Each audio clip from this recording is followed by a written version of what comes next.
ቸር አገልጋይ ማነው ለንጉሥ የታመነ መክሊቱን ያልቀበረ አትርፎ የከበረ።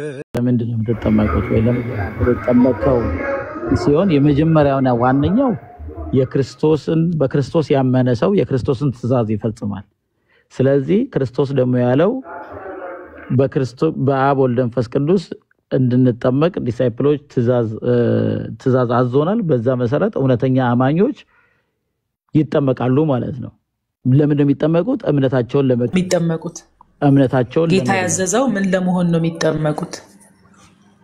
ጌታ ያዘዘው ደቀ መዝሙር የጌታ ተከታይ ደቀ መዝሙር ለመሆን ነው የሚጠመቁት። ስለዚህ በጥምቀት ደቀ መዝሙር እንሆናለን ብላ ታስተምራለች ሙሉ ወንጌል። በእምነት ነው የሚሆነው። እምነት ግን የሚታይ እምነት አንድ ሰው ሲያምን በሰማይ ዝም ብሎ እምነት ብቻውን የተንጠለጠለ ነገር አይደለም። እምነት በሰማይም የሚፈጥረው ነገር አለ፣ በምድርም ይፈጠራል። በሰማይ የእግዚአብሔር ልጅ ሲሆን በምድርም ያ ይገለጥ ዘንድ ነው፣ ይታይ ዘንድ ሳልቬሽኑ ወይ መዳኑ ይገለጥ ዘንድ በአደባባይ ምስክርነት ማለት ነው። ራሱን እሱን ታሳየኛለህ ከመጽሐፍ ቅዱስ። ለክርስቶስ ደግሞ ራሱን አሳልፎ እያሳጠርን እንሂድ። እሺ ወንድማችን አሁን ምን አልከኝ? ጥምቀት ትእዛዝ ስለሆነ ጌታ ያዘዘው ስለሆነ ነው የምናጠምቀው አልከኝ። በሱ ተስማማው፣ ምክንያቱም ትእዛዝ ነው፣ ጌታ አዟል። ነገር ግን ያ ትእዛዝ ለምንድን ነው ብሎ ነው ያዘዘው? ጌታ የሚለው ነው ትልቁ ቁልፍ ነገር። ጌታ ያዘዘው ለምንድን ነው ስልህ ደቀ መዝሙር ለመሆን ነው አልከኝ። ስለዚህ በእናንተ ቤተ እምነት አስተምሮ ጥምቀት ደቀ መዝሙር ለመሆን አስፈላጊ ነው ወይ? ያ ደቀ መዝሙር የሚኮነው በጥምቀት ነው። እንደዛ ብላ ታስተምራለች። ደቀ መዝሙር ጥምቀት ብቻውን የሚንጠለጠል አይደለም። ሰው የሚድነው በእምነት ነው፣ አምኖ ይድናል። የዳነ ሰው ደግሞ እምነቱን ፐብሊክሊ ኮንፌስ ያደርጋል፣ በጥምቀት ይገልጸዋል ማለት ነው እዚህ ምድር ላይ በውሃ ጥምቀት። እሺ ይሄንን አሁን ያልከውን ሐሳብ ከመጽሐፍ ቅዱስ አሳየኝ። ለምስክርነት ነው ብለሃል፣ የዳነውን ለማሳየት ነው ብለሃል። እነዚህ ነገሮች መጽሐፍ ቅዱስ ያርግልኝ ወይም ከመጽሐፍ ቅዱስ አሳየኝ።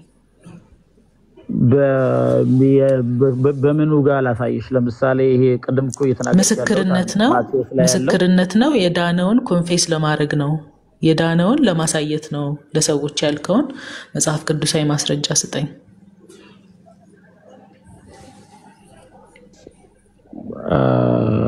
ምን ሮሜ ላይ ልውሰድሽ? ከዩኒየን ዊዝ ክራይስት መሆኑንና በአዲስ ህይወት ከክርስቶስ ጋር መሞት መስማማቱን እንደሆነ ሮሜ 6 ላይ ሄደን ማየት እንችላለን። ኦኬ አሁን ከክርስቶስ ጋር አንድ የምንሆነው በጥምቀት ነው የሚለው ሐሳብ ላይ መጣ።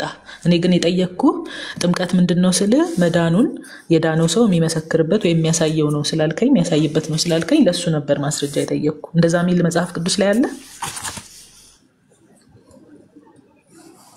ምን የሚል አይሚን አልገባኝም። መጽሐፍ ቅዱስ ላይ ያመነ ይድናል ያላመነ ተፈርዶበታል ይላል። ሰዎች በማመን አይደለም ወደ ጠየቅኩ ጥያቄ ተመለስ። አይ እንደዛ አይሆንም። ጥምቀት እያጠመቃችሁ ደቀ መዛሙርት አድርጓቸው አለ ጌታ። በዛ ተስማማን።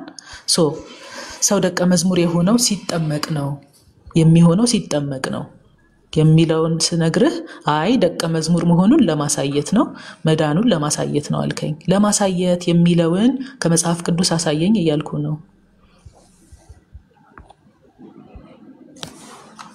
ያሳየውሽ እኮ በደንብ ግልጽ አድርጌ። እሺ ለማሳየት ወይ ምሳሌ ነው የሚል ምስክርነት ነው የሚል አሳየኝ ጥቅስ። በቃ እናውጣ። አዳም ይዟል ኮምፒውተር ላይ ምስክርነት የሚል ጥቅስ አሳየኝ። ስለዚህ ንገረኝ እናውጣለን። ምንድነው አትበል ወንድማችን።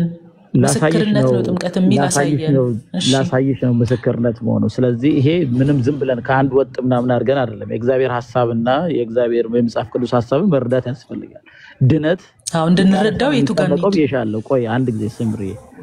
የዳነ ሰው ነው የሚጠመቀው ተባብለናል አይደል? እሺ የዳነ ሰው ነው የሚጠመቀው የሚለውን አሳየኝ። ቆይ ልነግርሽ ነው። ቆይ የዳነ ሰው ነው የሚጠመቀው። ድነት እንዴት ነው አሁን ጥያቄው። በጥምቀት ድነት ይገኛል ወይ ነው። ድነት ግን የሚገኘው መጽሐፍ ቅዱሳችን ከአስከፈ በተደጋጋሚ ድነት የሚገኘው በእምነት እንደሆነ የእግዚአብሔር ስጦታ እንደሆነ ይናገራል። አብርሼ ቆይ እንድናርክ ቆይ ካልም እንሆንና ሳምሬ ጠየቀች። አንድ ጥያቄ አለ ሁላችንም ሊገዛን የሚችል የዳነ ሰው ነው የሚጠመቀው የሚል ክፍል እስኪ ከመጽሐፍ ቅዱስ። እኛ እንደምናውቀው ጌታ ኢየሱስ ክርስቶስ እንዳስተማረው የዳነ ሰው አይደለም የሚጠመቀው። ስለዚህ የዳነ ሰው ነው የሚጠመቀው የሚለውን ክፍል እስኪ እሱን አሳየን። ይሄ በጣም ትልቅ ፖይንት ስለሆነ። እሺ ስለ ኢትዮጵያ ጃንደረባ ወላምብ እሱን ነው ወይስ በታሪክ በአፌ ልናገር ወይስ መጽሐፍ ቅዱስ ክፍል ላውጣና ሰር እናወጣልሃለን። አትጨነቅ ወንድማችን። አዳም ኮምፒውተሩን አሳይቶናል። ያ ጥቅሱን ብቻ ንገረን እኛ እናነባዋለን። ምንም አትጨነቅ። የጃንደረባውንም ከሆነ እዛ ላይ የዳነ ይጠመቃል ድኑን የተጠመቀው ሚልም ካለ እናየዋለን። እሱን ንገረን ቦታውን ብቻ እናንብበው። ሐዋርያት ሥራ 8 እናውጣለት። እሺ ጥያቄው ያው ጥምቀት የዳነ ሰው እንደሚጠመቅና ምስክርነቱን ለማሳየት ነው። ቆይ ይሄው አዳም ይክፈትልንና አብረን እናንብበው። እሺ አዳም አንብብልን። 8 ስንት ላይ 8 ከ20 ስንት ጀምረህ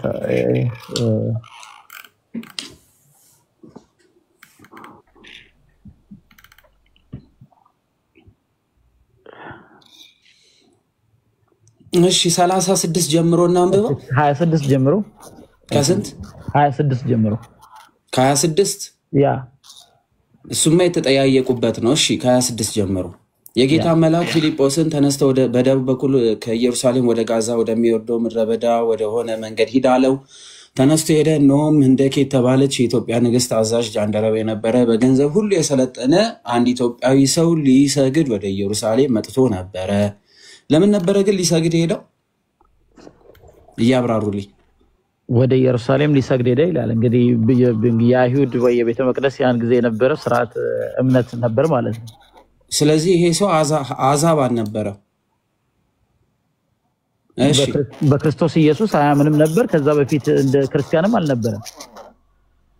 ላይክ ሁሉም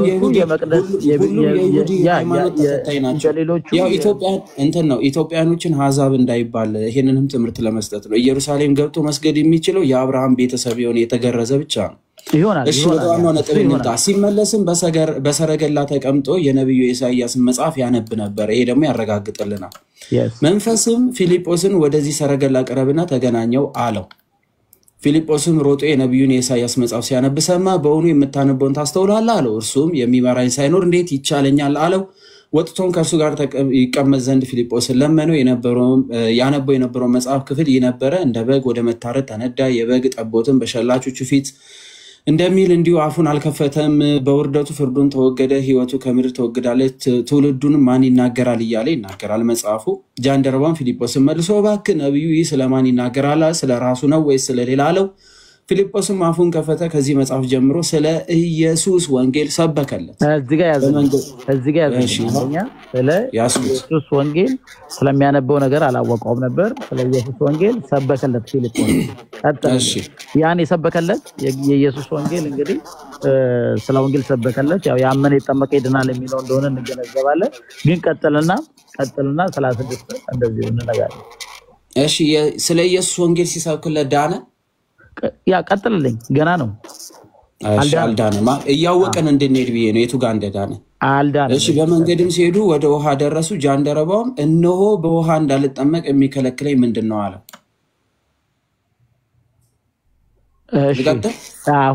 አሁን ለመጠመቅ እንግዲህ ያመነ ይጠመቅ ይድናል ብለዋል። እንዳልጠመቅ ምን ይከለክለኛል አለ። ውሃ ሲያይ የሚከለክለው ነገር እንዳለ ይነግረዋል። ቀጥል። አሁን ከዳነ ለምንድነው ውሃ እንዳይከለክለኝ ያለው? ለምንድነው? ይሄ ነው ዳነ አላልኩም። ኖ አይደለም። ቅድም አብርሽዬ እመጣለሁ አነብልሃለሁ። ግን ቅድም የዳነ ነው የሚጠመቀው ስላልከን እንግዲህ እንዳልጠመቅ ምን ይከለክለኛል ካለ ኦልሞስት ድኖ ጨርሶ ነው አሁን ሊጠመቅ እየተዘጋጀ ማለት ነው። አይደለም ይሄ ኮንዲሽን የነገረው ነው እንደማይጠመቅ። እሺ ላንብብ። እሺ ፊልጶስም በፍጹም ልብ ብታምን ተፈቅዶልሃል አለው። መልሶ እዚህ ጋር ያዛዝልኝ። ስለዚህ እንዳልጠመቅ የሚከለክለኝ ምንድነው ሲለው ምን አለው? በፍጹም ልብ ብታምን ተፈቅዶልሃል፣ ካላመንክ ግን አልተፈቀደልህም ማለት ነው። ስለዚህ የሚጠመቀው ያመነ ሰው ነው ማለት ነው። እኛ እኮ ያመነ በፍጹም ልብ ብታምን ተፈቅዶልሃል አለው። ያመነ አይደለም ያለው። ቅድም አንተ ያልከን የዳነ ሰው ነው የሚጠመቀው ነው ያለው። እሺ ችግር የለውም። በፍጹም ልብ ብታምን ተፈቅዶልሃል አለው። ምን አለው እሱ? ፊልጶስ ምን አለው? ኢትዮጵያ ጃንደረባ መልሶም ኢየሱስ ክርስቶስ የእግዚአብሔር ልጅ እንደሆነ አምናለሁ አለ። አሁን ዳነ ማለት ነው። በክርስቶስ ኢየሱስ አምናለሁ አይልማ እዚህ ጋር ኦኬ ቆይ ከዛ ምን አለው? ሰረገላ ይቆም ዘንድ አዘዘ። ፊልጶስና ጃንደረባ ሁለቱም ወደ ውሃ ወረዱ፣ አጠመቀውም ይላል። ስለዚህ ለጥምቀቱ እንደ ፕሪ ኮንዲሽን ያስቀመጠው በክርስቶስ ኢየሱስ ካመኑ ተፈቅደዋል አለ።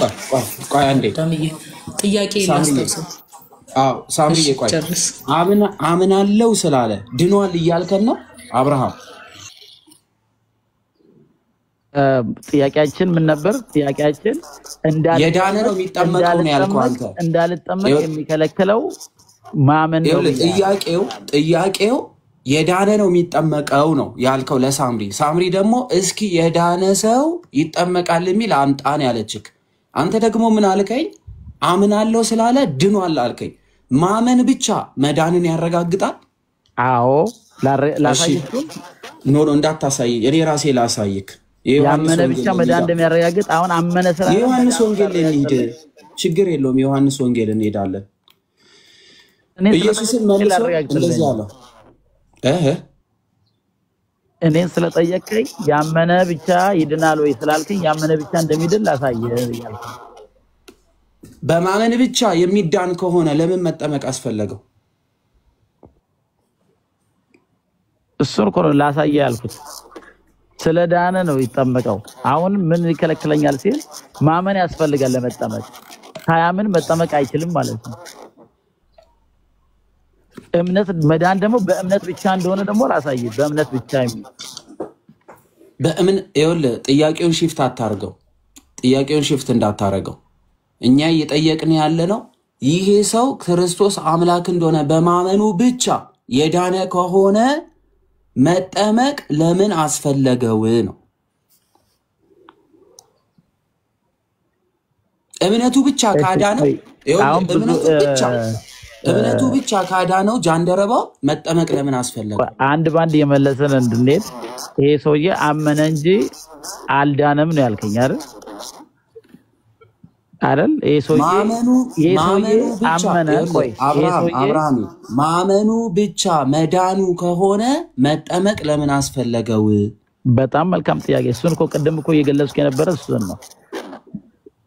እምነቱ ይገለጽ ዘንድ ማመኑን ይመሰክር ዘንድ መፈራረሚያ ሰነድ። ለምሳሌ ባልና ሚስት የሚጋቡ ከሆነ ሄደው ተፈራርመው እንደሚጋቡ ከክርስቶስ ጋር ለመኖር የሳልቬሽናችን ወይ ድነታችን የምንገልጽበት ሂደት ነው ጥምቀት። አንድ ሰው ከክርስቶስ ሞት ጋር ሳይተባበር ድኗል? አልዳንም። በጣም አሪፍ። ከክርስቶስ ሞት ጋር የምትተባበረው በምንድን ነው? በእምነት። ጥምቀት መግለጫው ነው። በእምነት አቁም ላሳይ። ያዘው አንዴ። ከክርስቶስ ሞት ጋር በእምነት ሳይሆን በምንድነው የምትተባበረው? ሮሜ 6 ላይ እንሂድ። እሺ ይሄው አሁን ከክርስቶስ ሞት ጋር ሳይተባበር ነው ድኗል ያልከን ያንን ጃንደረባው። ምክንያቱም ማመኑ ድኗል ስላልከን፣ ስለዚህ እንደዚህ ይላል። ይሄው ከሞቱ ጋር አንድ እንሆን ዘንድ በጥምቀት ከእርሱ ጋር ተቀበርን አለ። ከክርስቶስ ሞት ጋር አንድ ሳይሆን እንዴት ዳነ ጃንደረባው ሳይጠመቅ? ምክንያቱም ከክርስቶስ ሞት ጋር ካልተቀበረ አንድ ካልሆነ ድኗል ወይ ስለ አልዳነም ብለኛል። ሮሜ ላይ ደግሞ የሚለው እንግዲህ ክርስቶስ ከአብ ክብር ከሙታን እንደተነሳ እንዲሁ በአዲስ ሕይወት እንድንመላለስ ከሞቱ ጋር አንድ እንሆን ዘንድ በጥምቀት ከእርሱ ጋር ተቀበርን አለ። ያልተጠመቀ ሰው ከክርስቶስ ሞት ጋር አንድ አይሆንም። ስለዚህ ከክርስቶስ ሞት ጋር አንድ ያልሆነ ሰው እንዴት ይድናል?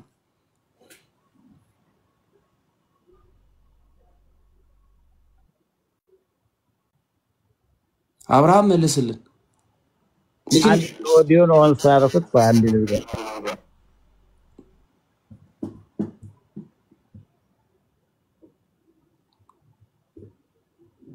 ሳምሪያችን እስከሚመጣ ግቢ። መጥቻለሁ። ከመጣ እየደራረብን ከሞቱ ጋር ጥምቀት ላይ ነን ያለ ነው። ከሞቱ ጋር አንድ ሳይሆን ጃንደረባውን ድኗል ብለህናል።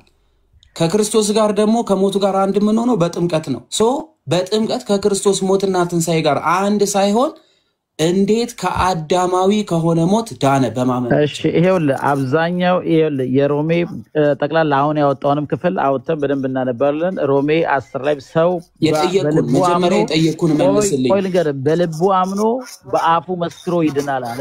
ይሄ ሰውዬ አምኛለሁ ብሎ መሰከረ። ስለዚህ ከክርስቶስ አንድ ሰው ከክርስቶስ ሞት ጋር አንድ ሳይሆን የዘላለም ሕይወት ያገኛል ወይ? ጥያቄ ይኸውልህ አሁን ሮሜ 10 እስኪ ሮሜ 10:9 ክፈት። ያገኛል ወይ? ሮሜ 10:9 ክፈተውና እሱ መልሰዋለሁ። መጀመሪያ ይሄንን መልስልኝ። ከክርስቶስ ሞትና ትንሣኤ ጋር አንድ ሰው ሳይተባበር ድኗል ማለት እንችላለን ወይ? ቆይ እሱን እኮ የጠየቀኝ ነው፣ መልሰዋለሁ። አሁን ስለ እምነቱ ስለሆነ የተናገረ መልስልኝ። ሮሜ 10:9 ሰው በልቡ አምኖ በአፉ መስክሮ ይድናል አላልኩም። አሁን የጠየቅኩት ጥያቄ ከጌታ ከኢየሱስ ክርስቶስ ሞትና ትንሣኤ ጋር አንድ ሰው ሳይተባበር የዘላለም መዳን አለው ወይ? እሱን እኮ ነው የምልህ። እምነት ማለት እሱ ነው። ባይዘው የቱ እምነት ማለት ይሄው እምነት ማለት ፍጹም ሲሬንደር ማድረግ ያ ጥምቀት መገለጫው ነው። ይሄው ጥምቀት እያለ ያለው ያ ጳውሎስ ጥምቀት እያለ ኦፍ ኮርስ ጥምቀት እኮ ቅድም ከምዘረዘር ስለዚህ ጥምቀት የእምነት ማረጋገጫ ነው። ከክርስቶስ ባይዘው አንድ ነገር ሞትና ትንሣኤ አብርሃም ከክርስቶስ ሞት ቆይ ብቻ ከክርስቶስ ሞትና ትንሣኤ ጋር የምንተባበረው በጥምቀት ነው አይደለም? ይኸውልህ ጥምቀት ማሳያ ነው። ስለዚህ ከክርስቶስ ሞትና ትንሣኤ ጋር የምንተባበረው በጥምቀት አይደለም? ኖ ጥምቀት ማሳያ ነው። በጥምቀት ነው እያልኩ ነው። በጥምቀትም ነው በእምነትም ነው አላልኩም። ጳውሎስ አንድ ሰው ሲያምን ቆይ ልንገር። እሺ ቆይ ሮሜ ላይ ላሉ ሰዎች በጥምቀት ብቻ ነው ጠይቀኛ። እኔንም አንድ ሰው ሲያምን እንዴ እየጠየቅኩ ያለው ሮሜ ላይ እያብራራልኝ ሮሜ ላይ እንግዲህ ክርስቶስን በአብ ክብር ከሙታን እንደተነሳ እንዲሁ እኛም ሲል ማን ነው እያካተተ ያለው?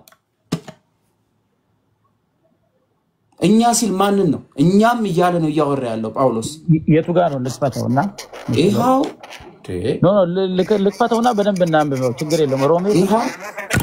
ሮሜ 6 ቁጥር 4 ላይ ይሄው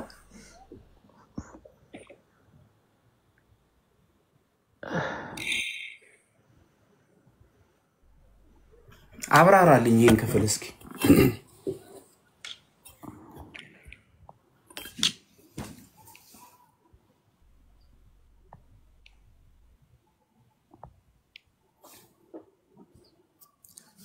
በደንብ እያያችሁ እንግዲህ ክርስቶስ በአብ ክብር ከሙታን እንደተነሳ እንዲሁ እኛም አለ በአዲስ ሕይወት እንድንመላለስ አለ። አዲስ የሆነውን ሕይወት እንድንመላለስ ከሞቱ ጋር አንድ እንሆን ዘንድ በጥምቀት ከእርሱ ጋር ተቀበርን አለ። አሜን። እኔ እኮ ይሄንን ታዲያ ምን አሁን ጥያቄ አንድ ሰው ከሞቱ ጋር ሳይተባበር ከትንሣኤው ጋር ከክርስቶስ ጋር አንድ ሳይሆን መዳን ይቻላል ወይ ነው ጥያቄ። አይቻልም። ስለዚህ ከክርስቶስ ሞትና ትንሣኤ ጋር አንድ ለመሆን የምንችለው በምን በኩል ነው እያልን ነው ጳውሎስ? ያ ማለት ቃሉ ራሱ ጳውሎስ ያለው ተውት። ጳውሎስ ያለው የእርሶን ተውት። ራሱ ጳውሎስ የተናገረው ከሞቱ ጋር አንድ እንሆን ዘንድ በምን አለ? ይኸው እግዚአብሔር በሚያውቀው ይኸው በምን አለ?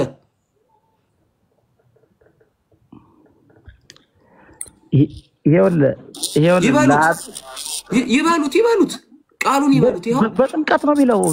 እግዚአብሔር ይስጥልኝ።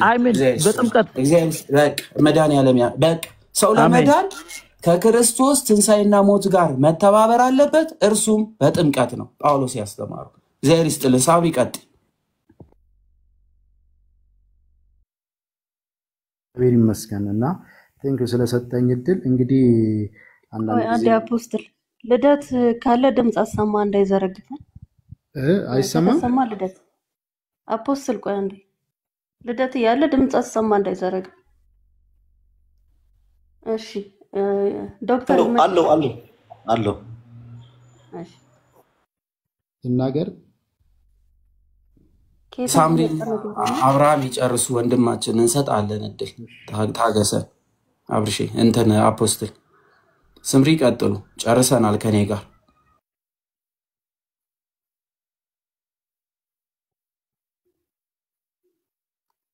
ዶክተር አለሽ ስራ ላይ እንትን ብላ ይሆናል። አዳምሻ ጨርሱ። ኦኬ ብትጠይቂኝ ጥያቄ አለ እኔን ነው ወይስ? አይ የዶክተር ስራ ላይ ነች። አዳም ጨርሱ። እሺ መልካም አብርሽዬ፣ እግዚአብሔር ይስጥልን፣ እናመሰግናለን። አፖስትል መቀጠል እንችላለን። ቴንክ ዩ ሶ ማች ማይ ብራዘር። ይበርቱ። እሺ ወንድማችን አብርሽዬ ይበርቱ። አፖስትል መቀጠል እንችላለን። አብርሃም እንግዲህ ከተናገረው ጋራ ነው የምስማማውና እዚህ ጋር ጳውሎስ የሚገልጸው አሁን የተናገረው ስላለ ከክርስቶስ ጋር አንድ እንሆን ዘንድ የተጠመቅን ከሞቱ ጋር አንድ እንሆን ዘንድ እንደተጠመቅን አታውቁምን? ስለዚህ ክርስቶስ በአብ ክብር ከሞት እንደተነሳ እኛም አይሰማም። ርቋል ድምጽ የቆንቆና ወጣ አይሰማም። አሁን አሪፍ ነው።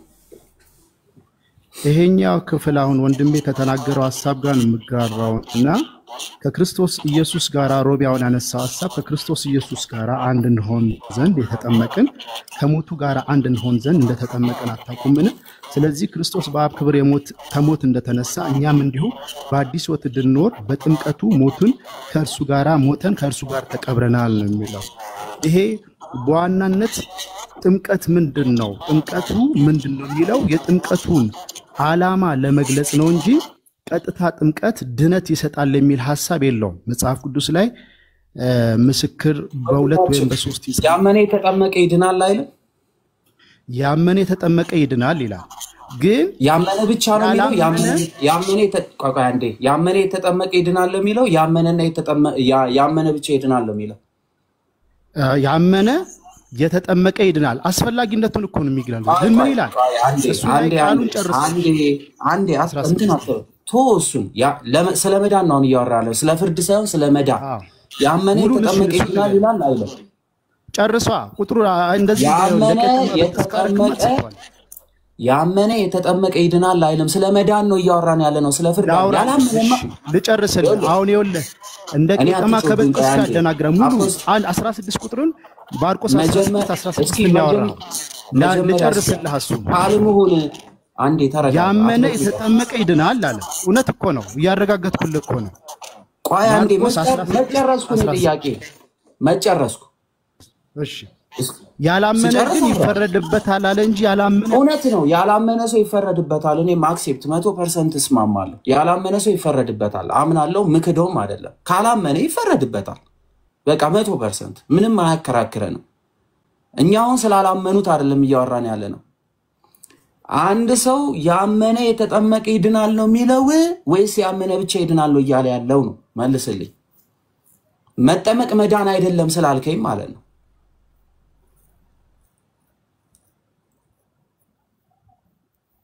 መልስልኝ።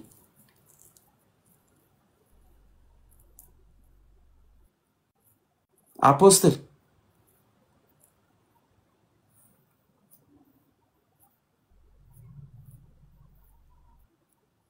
አፖስትል ይሰማል? ሄሉን ያለው እያወራ ከሆነ ሚዩት አድርጌው ነው የሚተናልሳ ላኪለት። ይሰማል አይደል?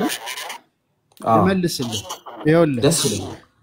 እዚህ ጋራ ያመነ የተጠመቀ ይድናል፣ ያላመነ ግን ይፈረድበታል። ሚንስ ያላመነ ያልተጠመቀ ይፈረድበታል አላለም። እዚህ ጋር ያመነ የተጠመቀ ሲል ጥምቀት አስፈላጊ ነው፣ የድነታችንን መግለጫ። ለምንድን ነው የምትጠመቀው? መጠመቅ ማለት ከክርስቶስ ጋር ተቀብሬያለሁ፣ በትንሣኤ ሕይወት ተነስቻለሁ ይላል አይልም? ያመነ የተጠመቀ ይድናል። ጥምቀት እኮ አስፈላጊ ነው እኮ። ስለዚህ ለመዳን ምን ያስፈልጋል? ለመዳን ምን ያስፈልጋል? ለመዳን ማመን ብቻ። ሮሜ ቅድም 10 ላይ ገልጾላል። 8 ያመነ የተጠመቀ ነው ይድናል እያለ ያለው ቃሉ ግን ምን ይላል? ያላመነ ያልተጠመቀ አይልም። ሰው አምኖ ላይጠመቅ ይችላል። አንድ ሰው በክርስቶስ አምኖ ለመዳን እምነትና ጥምቀት ያስፈልጓል አያስፈልገው? አያስፈልግ ማለት ለድነቱ ያመነ የተጠመቀ ይድናል እያለ ክርስቶስ ነው የተናገረው። ያመነ የተጠመቀ ይድናል ብሎ እኮ ያላመነ ይፈረድበታል ነው ያለው። ያላመነ ይፈረድበታል ትክክል ነው። ያመነ የተጠመቀ ያላመነና ያልተጠመቀ ይል ነበር ማለት ያመነ የተጠመቀ ነው የሚድነው እያለ እኮ ነው። ያመነ ብቻ ይድናል አላለም ቃሉ። ጥምቀት አስፈላጊ ነው አልኩ እኮ። ለምን ጥምቀት ለምን አስፈለገ? ጥምቀት የሚያስፈልገው ልንገርህ፣ ያንን ህይወት የምትገልጽበት ማረጋገጫ እንደ ማህተም ማረጋገጫ ነው እንጂ ድነትን መቀበል ድነትን ከተቀበልክ በኋላ የመዳንን ባያደርግ ይድናል። ጥምቀትን ባያደርግ ይድናል። ጥምቀትን ያንን ያለውን ለምሳሌ ከጌታ ኢየሱስ ክርስቶስ ጋር የተሰቀለውን ሰው ካየ ሲያምን ጌታ ያለው በቃ ስለመዳኑ አረጋግጠለት ተጠመቀላለው። አልታዘዘ ትእዛዙ አልተጀመረ አጥምቁ ብሎ ለማን ትእዛዝማ በአዲስ ኪዳን እኮ በቃ በኢየሱስ ክርስቶስ ሰው ካመነ በግልጽ እንደሚድን ሮሜ 10 ላይ ጳውሎስ አስቀምጧል። መጀመሪያ ወንድማችን ይሄው በመጮህ አይደለም። መጀመሪያ ስማኝና ምጠይቅን መልስልኝ። አንተ የምታውቀውን እንድታወራ አይደለም የምንጠይቅህን አብራራለን። የምንጠይቅህን አብራራ። የማጥመቅ ስርዓት መቼ ነው ትእዛዝ የተሰጠው? ከመስቀል በፊት ነው ከስቅለት በኋላ ነው? የማጥመቅ ስርዓት የተሰጠው ስርዓት ጥሩ ነው እኮ ስርዓት ነው። መቼ ነው የተሰጠው? መቼ ተጀመረ? ሁለት አይነት የድነት መንገድ ጌታ ኢየሱስ ክርስቶስ መቼ ተጀመረ? መልስልኝ። በዮሐንስ ስርዓቱ ተጀምሯል። የንስሐ ጥምቀት አስተማረ እንጂ ስርዓቱ የተጀመረው መቼ ነው?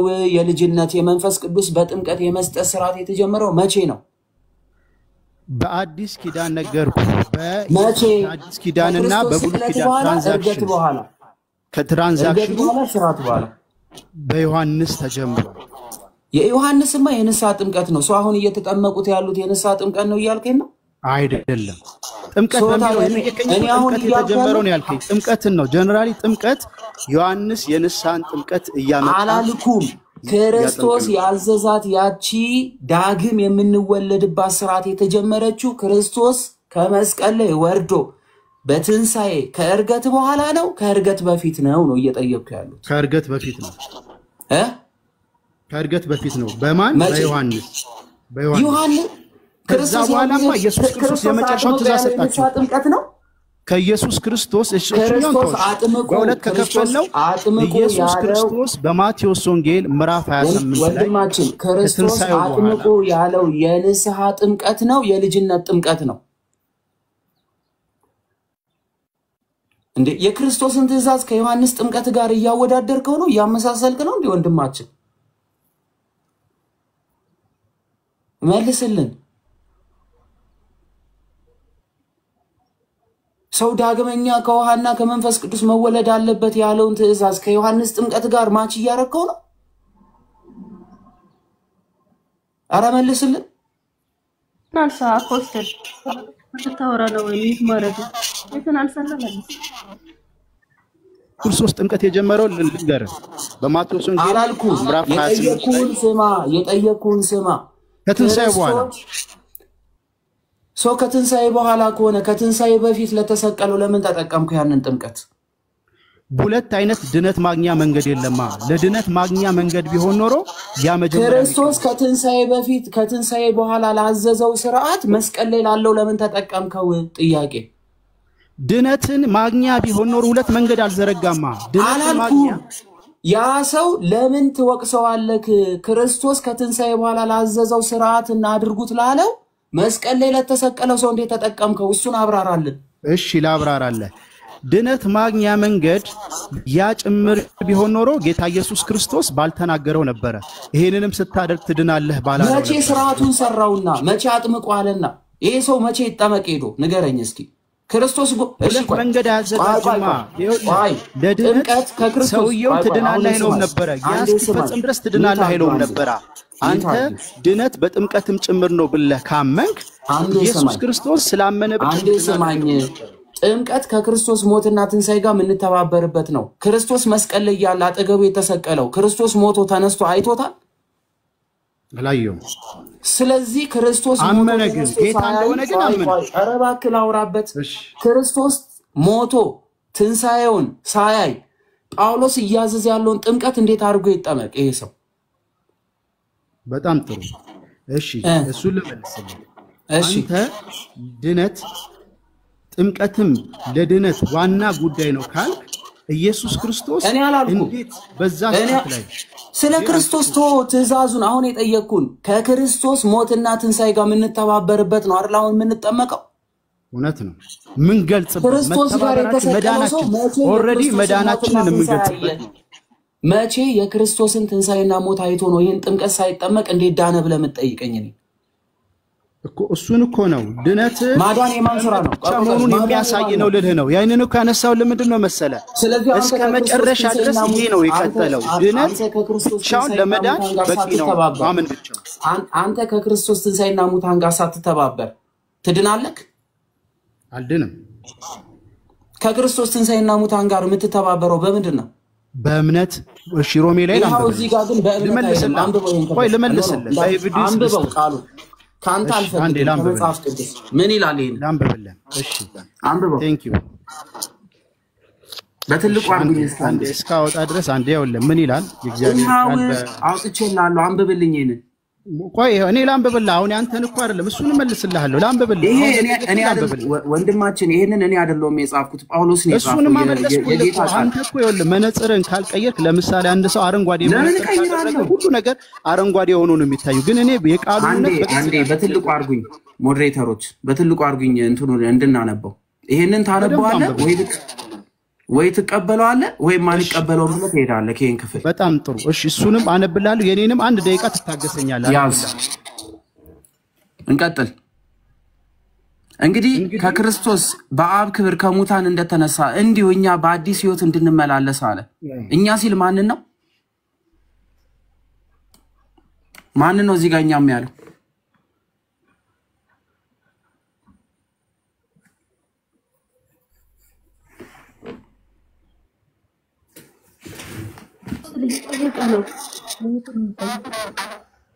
እኛም ሲል ማንን ነው?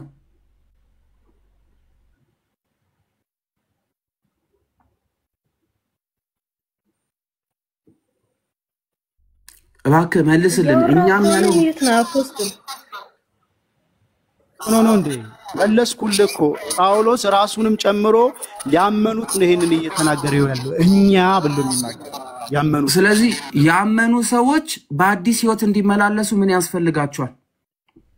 ያመኑት ማንን ነበር? እሺ ያመኑት ምን ነበር? ክርስቶስ ኢየሱስን አምነው ዳኑት። እሺ ኢየሱስ ክርስቶስን ካመኑ በኋላ በአዲስ ሕይወት እንድንመላለስ ከምኑ ጋር መተባበር አለብን አለ? በጣም ጥሩ አንብበው። ከምኑ ጋር አለ? ከምኑ ጋር አለ? ከሞቱ ጋር ጨርሰው አንድ እንሆን ዘንድ በምን? በጥምቀት ምን እንበል? ከእርሱ ጋር ተቀበርን። ስለዚህ በዚህ ባይቀበሩ ኖሮ አዲስ ሕይወት ያገኛሉ? በደንብ ያገኛሉ። ለመልስልህ እሱን በደንብ ያገኛሉ 100% ከታገስከኝ። ስለዚህ እዚህ ጋር ጳውሎስ ተሳስቷል። አልተሳሳተም። ትክክለኛ ቃል ነው ያመጣው። አልተሳሳተም። ለመልስልህ እሱ ነው። ቆይ አንዴ።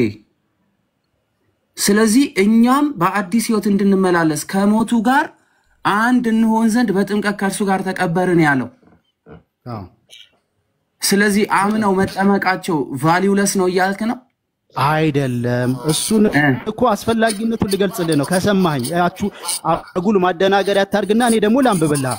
ስማኛ ሮሜ ያደናግርህ አንተ ራስህ እዛው ተደናገር። ሮሜ ላይ ላንብብልህ። እየጠየቅኩ ያሉት ቃሉን ነው። እኔ አላደናገርኩም። አንተን እንደሰማው ስማኛ ለምሳሌ ከምታደናገር ስማኝ።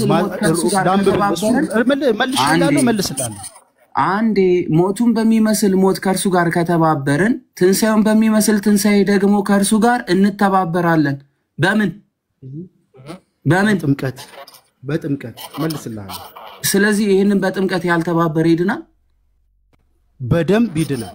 ስለ ጥምቀቱ አስፈላጊነት ልነግርህ ነው። ቅድም ራሱ ማርቆስ ሊያመጣውንም ጠቅስልሃለሁ ምዕራፍ 16 ላይ። ስለዚህ በዚህ በኩል ከዚህ ውጪ ሌላ የምንተባበርበት መንገድ አለ እያልከኝ ነው? በደንብ ልመልስልህ። እሱ ይሄንን ሮሜ ላይ ጳውሎስ ያብራራውን ልመልስልህ። መልስ። እሺ አንዳንድ እንደዚህ አይነት ዶክትሪናል ነገሮች ሲነሳ መጽሐፍ ቅዱስ ምስክር በሁለት ወይም በሶስት ይጸናል ይላል። ስለ ድነት በግልጽ ከ10 ጊዜ በላይ ግልጽ ሆኖ በእምነት ብቻ መሆኑን የሚያሳዩ ጥቅሶችን ካስፈለገ ልክላለሁ በውስጥ ግን ይሄን ሮሜ ላይ ለመልስልህ አሁን ያነሳ አትመልስልኝ ልክፈት መጽሐፍ ቅዱስ አጠገቤ ስላለ ንገረኝ ከዚህ ውጪ ከክርስቶስ ሞትና ትንሣኤ ጋር ምን ተባበረበት አለ ብለኛል እሱን ነው የምሰጠው ይሄው ሮሜ ስለዚህ ግልጽ አድርጉ ሮሜ 10:9ን አንብበው ችግር የለውም ሮሜ 10:9 ያው ኢየሱስ ጌታ እንደሆነ በአፍህ ብትመሰክር በእግዚአብሔር ከሙታን እንዳስነሳ በልብህ ብታምን ትድናለህ እሺ የምትጸድቀው ቁጥርን 10 ጨምረው ሰው በልቡ አምኖ ይጸድቃል በአፉ መስክሮ ይድናል በግልጽ የሚቀመጥ ካስፈለገ ሌላ ጥቅስም ልጀምርልህ ሂድ ጥሩ አይ 3:4 ልስጥ ኤፌሶን 2:8 አንዴ ቆይ እሺ ጌታ ኢየሱስ ክርስቶስ አምላክ ነው ጌታ ነው ብዬ በአፌ መሰከርኩ ጥሩ አሪፍ ነው እምነቴን መሰከርኩ አሁን ከክርስቶስ ትንሣኤና ሙታን ጋር ከክርስቶስ ሞትና ትንሣኤ ጋር በምንድን ነው የምትተባበረው በጣም ጥሩ ጥያቄ ይሄንን ድነትህን የምትገልጥበትን እንደውን መፈራረም ያለቀውን ነገር የምታሳይበት በጋሃን የምትገልጥበት ሞት ግን ከክርስቶስ ጋር አብለ አሁን በአፌ መስክሬያለሁ ልነግርህ ቆይ በአፌ መሰከርኩኝ አሁን ቀጥታ ቶሎ መልስልኝ በአፌ መሰከርኩ ይሄን ቃል ተቀበልኩ ስለዚህ ጌታ ኢየሱስ ክርስቶስ የዘላለም ጌታ ነው ብዬ አሁን መስክሬያለሁ በአፌ ጨርሻለሁ ሰው አሁን ከክርስቶስ ሞትና ትንሣኤ ጋር ካልተባበርኩ ድናለሁ በጣም ጥሩ እድናለሁ ወይ ከክርስቶስ ሞትና ትንሣኤ ከሞቱ ጋር እኮ ሞትክ እኮ በማመን አብሬ ሞቻለሁ ብለህ እኮ ከሞቱ ጋር መሞት ከትንሣኤው ጋር ትንሣኤ በማመን ብቻ በምን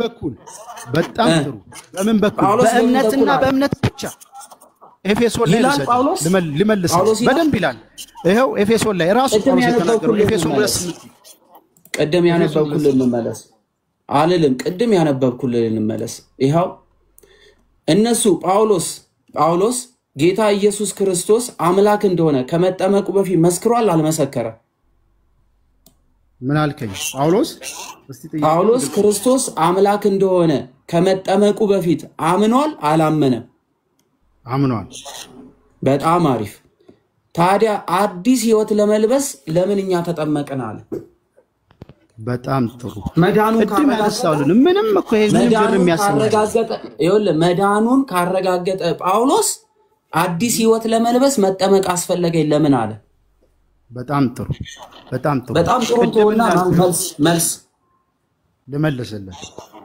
ጳውሎስ ጥያቄን ስማኝ ጳውሎስ ክርስቶስን አምኖ ከጨረሰ በኋላ አዲስ ህይወት ለመልበስ ድጋሜ መጠመቅ ለምን አስፈለገው አዲስ ህይወት መልበሱን ማሳያ ነው አላለም በአዲስ ህይወት እንድመላለስ አለ ማሳያ ሳይሆን አዲስ ህይወት እንድለብስ አዲስ ህይወት እንድመላለስ ከሞቱ ጋር አንድ ሆን ዘንድ በጥምቀት ከእርሱ ጋር ተቀበርኩ ነው ያለው እንጂ አዲስ ህይወት መልበሴን ማሳያዬ ነው አላለም አዲስ ህይወት እንድለብስና እንድመላለስ ከሞቱ ጋር አንድ ሆን ዘንድ ተጠመቅኩ ነው እንጂ አለው አይ መልበሴን ማረጋገጫዬ ነው አላለም እሺ በጣም ጥሩ እሱን ልመልስልህ ይኸውልህ በጣም ጥሩ አትበለኝ ወይኔ ጌታ ሆይ መልሱን ነው የምፈልገው በጣም ጥሩማ አትበል ገና ጥሩ ላይ አልደረስንም መልሱ ልመልስልሽ ልመልስልህ እነን ተጠመቁ ሰዎች ነው ላመኑና ለተጠመቁ ሰዎች እኔም ማለት ጳውሎስ እኔም ያለው ጳውሎስ አምኗል እኔም ያለው እኛ ነው ያለው እናንተ ብቻ አላለ እኮ እኔ ማለት ነው ራሱንም ከቷል እሱንም ጭምር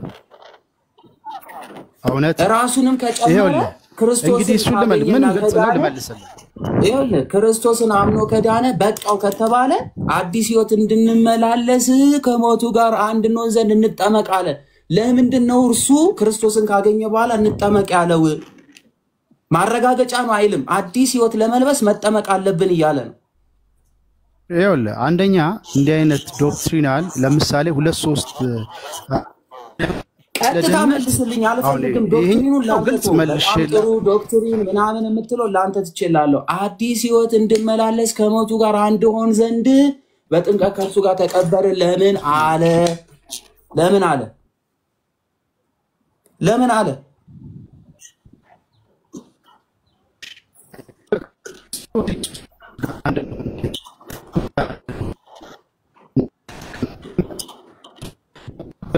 እንደተነሳ እኛም በአዲስ ህይወት እንድንኖር ሞቱን ከእርሱ ጋር ተቀብለናል።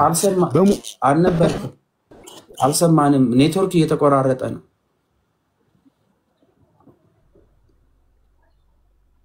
ይኸውላችሁ ቃሉን የሚለውን አንዴ ላስቡባችሁ። ሙሉን አንብበው። ይኸው ችግር የለውም። ምን ያነብላለሁ? ምን ይላል መሰላችሁ? እንግዲህ ክርስቶስ በአብ ክብር ከሙታን እንደተነሳ አለ፣ እንዲሁ እኛም በአዲስ ህይወት እንድንመላለስ አለ። ክርስቶስ መነሳቱን ያውቃል፣ አምኗል። እሺ እኛም ሲል ራሱንና ያመኑትን ከተተ። ከዛ ምን አለ? በአዲስ ህይወት እንድንመላለስ አለ። ምን እንበል? ከሞቱ ጋር አንድ እንሆን ዘንድ በጥምቀት ከእርሱ ጋር ተቀበርን። በምን አለ? በጥምቀት። መጀመሪያ ግን ምን ይሉ ነበረ? ክርስቶስ መነሳቱን ያውቃል፣ ያምናል። ግን እሳ በጥምቀት ምን መሆን አለበት? አዲስ ህይወት እንዲመላለስ ያስፈልጓል። ጳውሎስ ካመነ ከዳነ በኋላ አዲስ ህይወት ያለው ምንድን ነው? ማመኑ ራሱ አዲስ ህይወት ከሆነለት ሰው ታዲያ በአዲስ ህይወት እንድመላለስ አለ። ለምን? ምክንያቱም ትንሣኤውንም ሞቱንም ያምናል ጳውሎስ።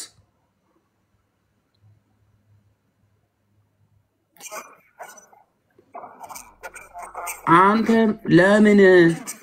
ለምን አለ ጳውሎስ? መልሱ አለለ። ይኸው ቁጥር 5 እና 6 መልሱ እዛ። ሞቱን በሚመስል ሞት ከእርሱ ጋር ከተባበርን ትንሣኤውን በሚመስል ትንሣኤ ከእርሱ ጋር እንተባበራለን። በምን? በጥምቀት። ከእንግዲህ ወዲህ ለኃጢአት እንዳንገዛ የኃጢአት ሥጋ ይሻር ዘንድ አሮጌ ሰዎችን ከእርሱ ጋር እንደተሰቀለ እናውቃለን። የሞቱስ ከኃጢአት ጸድቀዋል። ስለዚህ የአዳምን ሞት ይቀብር ዘንድ ምን ያስፈልጓል? አሁንም ጥምቀት። ይኸው ስለዚህ ጳውሎስ ካመነ በኋላ ይሄ ሁሉ ነገር ውስጥ መግባት ለምን አስፈልገው ታዲያ? ቁጥር 6 ወንድማችን አነበብኩት እና 6 ነው አንበባው አነበብኩት። ይሄ ሁሉ ነገር በጥምቀት ነው። በዚህኛው ትርጉም በሞቱ ከእርሱ ጋር እሺ እንደዚህ ከተባበርን በትንሣኤው ደግሞ ስላልሰማው ይኸው በትንሣኤው ደግሞ በእርግጥ ከእርሱ እንደተባበረ ከእንግዲህ የኃጢአት ባሮች እንዳንሆን የኃጢአት ሰውነት እንዲሻር አሮጌ ሰዋችን ከእርሱ ጋር አሁን በርጥ ስለዚህ ሳየናል። የኃጢአት ሥጋ የሚሻረው በምንድን ነው?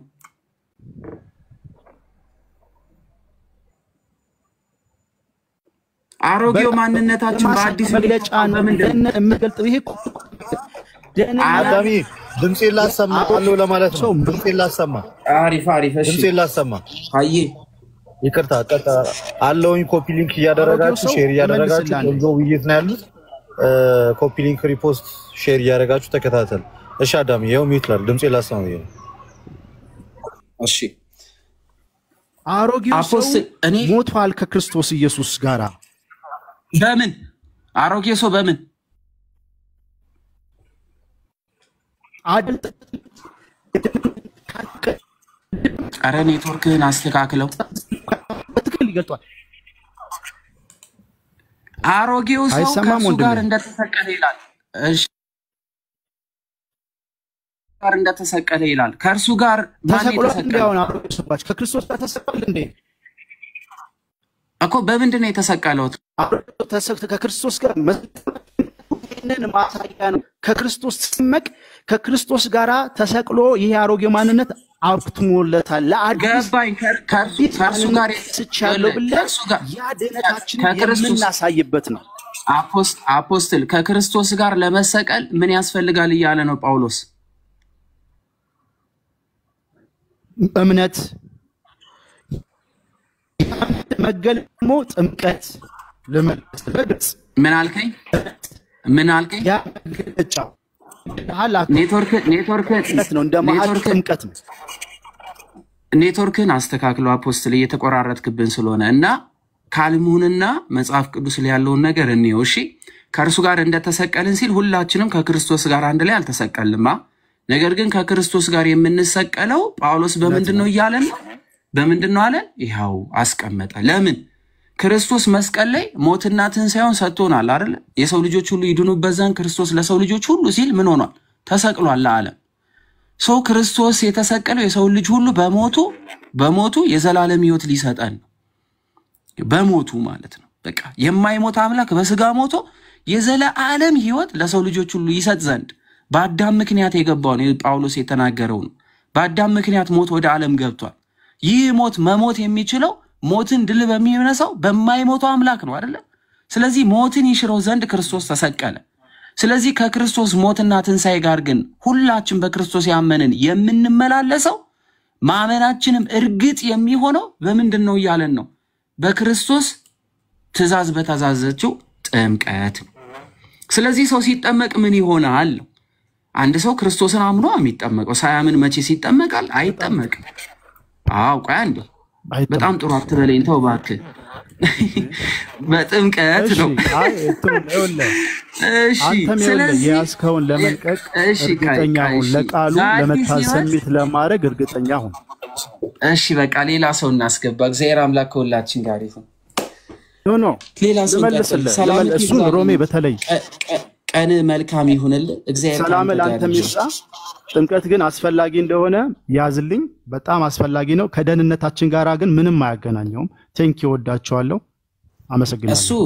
እሱ ያንተ ነው የሚሆነው። በቃ ምርጫ ነው፣ ምንም ችግር የለውም። መምረጥ መብት ነው። ቃሉን በደንብ አንብበው። ስለ ድነት ጳውሎስ የተናገረውን እያንዳንዱን አንብበው። አንድም ቦታ ላይ ጥምቀት ለድነት ይሆናል የሚል የለም። አፖስትል በቃ ወደ እሺ፣ አመሰግናለሁ። እሺ ፀሐይ እንኳን ደህና መጣሽ። ሙሉ ወንጌል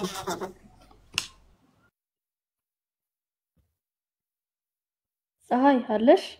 ሲጀመር ይሄን ያህል ሰዓት ራሱ ማለት አልነበረብንም ብዬ አስባለሁ አይደለ? በጣም አሰልቺ እንዳይሆንባችሁ ሞዴሬተሮች ኦልሞስት ከበቃ በሉን። እሺ አሰልቺ እንዳይሆን ከስር ላሉት። እሺ ሰላም ያለው እንኳን ደህና መጣሽ ፀሐይ። እንኳን ደህና ቆይ። ሙሉ ወንጌል ነሽ አይደለ? ከዚህ በፊት አይተሻለሁ። አዎ እሺ ሰንድሮሴ ቀጥሉ። ሙሉ ወንጌልና ጥምቀት በርዕሱ ታወራላችሁ ፀሐይ።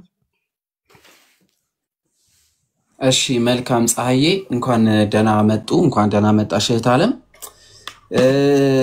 እስኪ ወንድማችን ሲል በነበረው ላይ ተስማሚያለሽ? ጥምቀት ትርጉም የለውም የሚል ሐሳብ ነው እየሰጠ ያለው። ከመዳን ጋር የሚያገናኘን አንድም ታሪክ የለም እያለ ነውና ሰው በጥምቀት ምንም ነገር አይገኝም።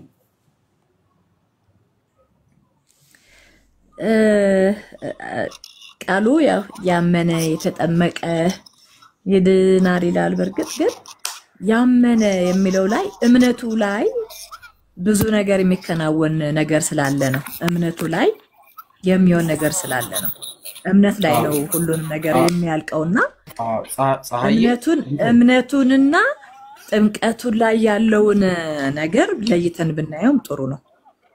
ለምሳሌ አሁን ብዙ ሰው ተጠቅሞ ማለት እኔ አሁን እንትን አልወድም ማለት ይሄ እንደዚህ ድርቅ ያለ ነገር ለማለት አይደለም።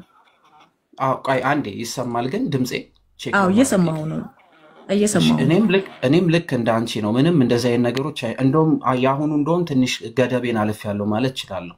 አንድ ሰው አለማመኑ የራሱ የተረዳበት ጉዳይ የራሱ ጉዳይ ስለሆነ ትልቁ ነገር ግን የሚያስማማን ነገር መጽሐፍ ቅዱስ ላይ ስንመጣ ነው። ምክንያቱም እያወራን ያለነው እኔ እበልጣለሁ እናንተ ታንሳላችሁ የሚለውን ነገር ለማሳየት ሳይሆን ከስር የሚከታተለው ህዝብም ተምሮ ወደ ዘላለማዊ ሕይወት እንዲመጣ ነው አይደለ? ስለዚህ በጌታ ቃል ላይ ተመስርተን ስንማማር ለቃሉ እየታመንን ቃሉን እያረጋገጥን እያስቀመጥነው ስንሄድ ደስ ይላል። ስለዚህ አሁን ምንድነው ጥያቄው? ያመነ የተጠመቀ ይድናል፣ ያላመነ ይፈረድበታል የሚል ክፍል አለን አይደለ? እውነት ነው። ያላመነ ሰው ይፈረድበታል፣ ትርጉም የለውም። አላመነም ማለት ለምንም መስፈርት ብቁ አይደለም። በቃ ያላመነ ሰው ሞት አለበት። ነገር ግን ለመዳን ግን እምነት ብቻ ነው ያለው እዚህ ቃል ላይ ወይንስ ጥምቀት ያስፈልጋል ብሏል? አሁን ለመለየት ትንሽ ቃሉ እሱ ጠቅለል አድርጎ እንዳስቀመጠው ጠቅለል አድርጎ ማስቀመጡ ወደ አንዱ ነገር እንዲያዘንብል ያደርገናል። ግን አሁን ብዙ ሰው እምነቱ ሳይገባው ሳያምን የእምነቱን ኃይል ሳይረዳ እምነቱ ሳይረዳው ዝም ብሎ ቢጠመቅ እንበልና በህይወቱ ላይ ምንም ነገር ተጽዕኖ ሊያመጣ አይችልም፣ ለውጥ አይኖረው ነው። እሱ ላይ እንምጣ። ስለዚህ እሱ ላይ እንመጣለን። ቆይ እሱ ላይ እንመጣለን። አሁን ጥያቄ በጌታ ቃል መሰረት ክርስቶስ በተናገረው ቃል መሰረት እቺን ክፍል ይዘን ብንመጣ ክፍሉ ምን ላይ ነው ያለው ያውቁታል? ማርቆስ ላይ ያለው ነው። እሺ እኮ ይንገሩኝ ላውጣና እናንብበው። ማርቆስ ስንት ላይ ነው ያለው ቃል? የክርስቶስ ቃል መሆኑን እንድናረጋግጥ። እሺ ማርቆስ 16 ላይ አይደለ? እሺ ይሄው ካሜራውን ላዙረው። እቺን ቃል እንውሰድና ይሄን ቃል ያስረዱን ብንባል አሁን ምን እናስረዳለን? ይሄው ምንም የማልከራከረውን ነገር ላስቀምጥሎት። ያላመነ ሰው ይፈረድበታል 100%። በክርስቶስ ያላመነ ሰው ሞት አለበት። እሺ የሚድነውስ ምን አይነት ሰው ነው የሚለውን እቺን ቃል ያብራሩልኝ።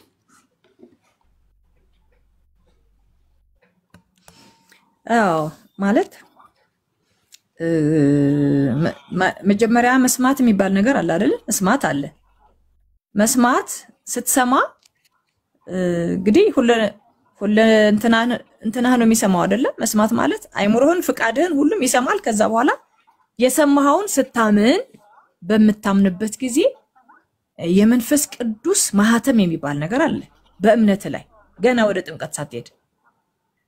ስለዚህ ኤፌሶን ምዕራፍ 1 ቁጥር 13 ላይ ይሄንን ወንጌል ሰማችሁ መጀመሪያውንም እንደ አንድ ላይ እንደሄድ ይሄን ክፍል ያብራሩልኝ። ይሄን ቃል ማን የተናገረው? ማርቆስ 16 ላይ ያለው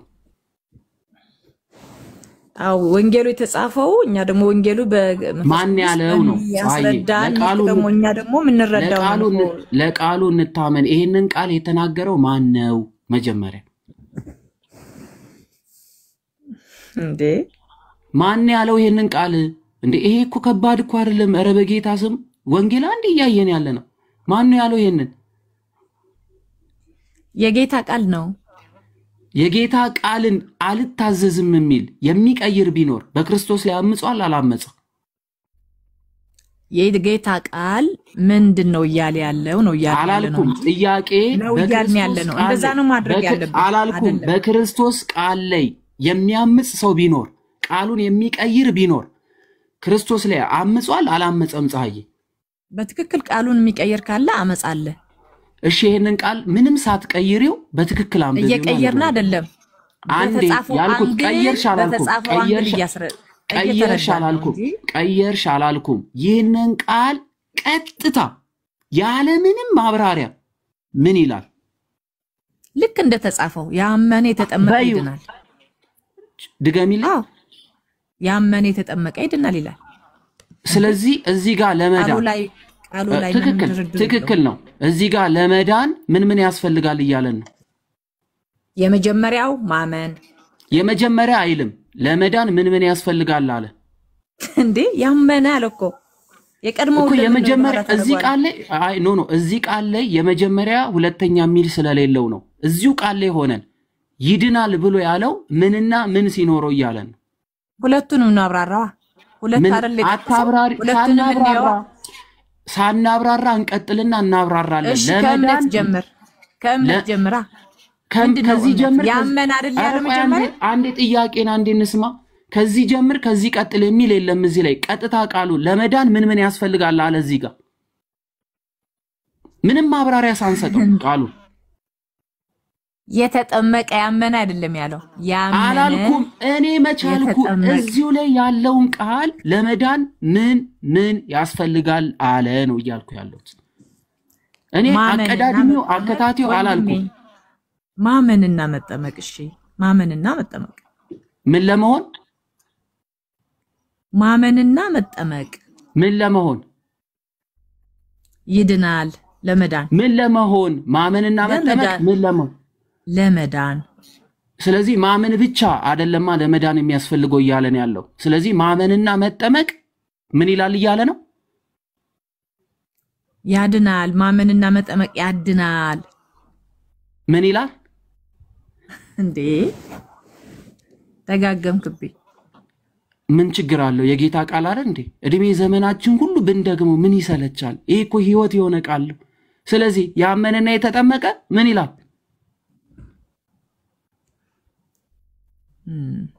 ምን ይላል? ያመነና የተጠመቀ ምን ይላል? አይ ሐሳቡን ለማብራራት ሐሳቡን አናብራራው። ይሄንን በሙሉ ልባችን እንመስክር። የጌታ ቃል ነው። ያመነና የተጠመቀ ምን ይላል? ይድናል። በጌታ ቃል ይድናል። በቃ ወንድሜ በቃ በእንደዚህ አይነት ይድናል። የዘላለም ህይወት ያገኛል። ያመነ የተጠመቀ ይድናል። የክርስቶስ ቃል ነው እንበለው። አያደክምም። ያመነ የተጠመቀም ይድናል አይልም? እግዚአብሔር የተመሰገነ ይሁን። የጌታ ቃል ነው ይሄ። እሺ እናመሰግናለን። እሺ ምንድነው ምናምነው? ወደሚቀጥለው ሰው እንሂድ። በቃ ያመነ የተጠመቀ ይድናል። ያመነ ብቻ አይልም። እግዚአብሔር የተመሰገነ ይሁን። መገቡ አንድ ቁጥር ሲጻፉ ከፕሮቴስታንት የሆናችሁ አንድ ቁጥር ጻፉና በስርዓት እንድትወያዩ ማለት ነው። አሰልቺ እንዳይሆን ጥያቄውን ቀጥታ በመመለስ ተባበሩ። አንድ ቁጥር ጻፉና እናስገባችሁ።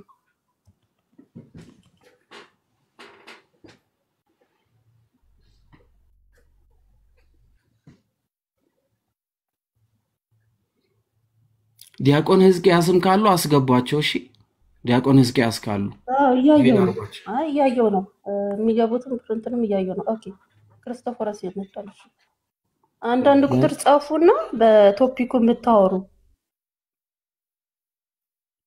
ጭቅጭቅ ሲሆን በጣም ነው የሚያስጠላው። ለሰሚም አንማማራለት ነው። አንድ ቁጥር ጻፉና እያየው እኮ ነው። ፕሮፋይል ለኔ ፕሮቴስታንት አይደሉም። ክርስቶፎረስ ዌልካም። በነገራችን ላይ ክርስቶፎረስዬ ዲያቆንዬ እንኳን ደህና መጡልን። እንዴት ኖት? ናችሁ? ሰላም ለእናንተ ይሁን። በነገራችን ላይ የኔ ሰንድሮስ እንዴት ነው? ለሻ ሰላም ያለው አረ በጊዜ እንዴ መምህር ብሩክ እንዴት አሉ? አንቱ በስማ ከየጠፋ ሰው ሄሉ ሰላም ብያለሁ። ፋፊዋ ሜሪ ከስርም ያላችሁ እንዴት ናችሁ? ለመልካም ነው። መምህር ብሩክ ይቅርታ አላየው። ሰላም እንደምን አሉ? ስላየው ደስ ብሎኛል። ሰላም ለእናንተ ይሁን። እንዴት አላችሁ? ሁላችሁንም በእግዚአብሔር ሰላም እላችኋለሁኝ። አመሰግናለሁ። ደህና ናችሁ?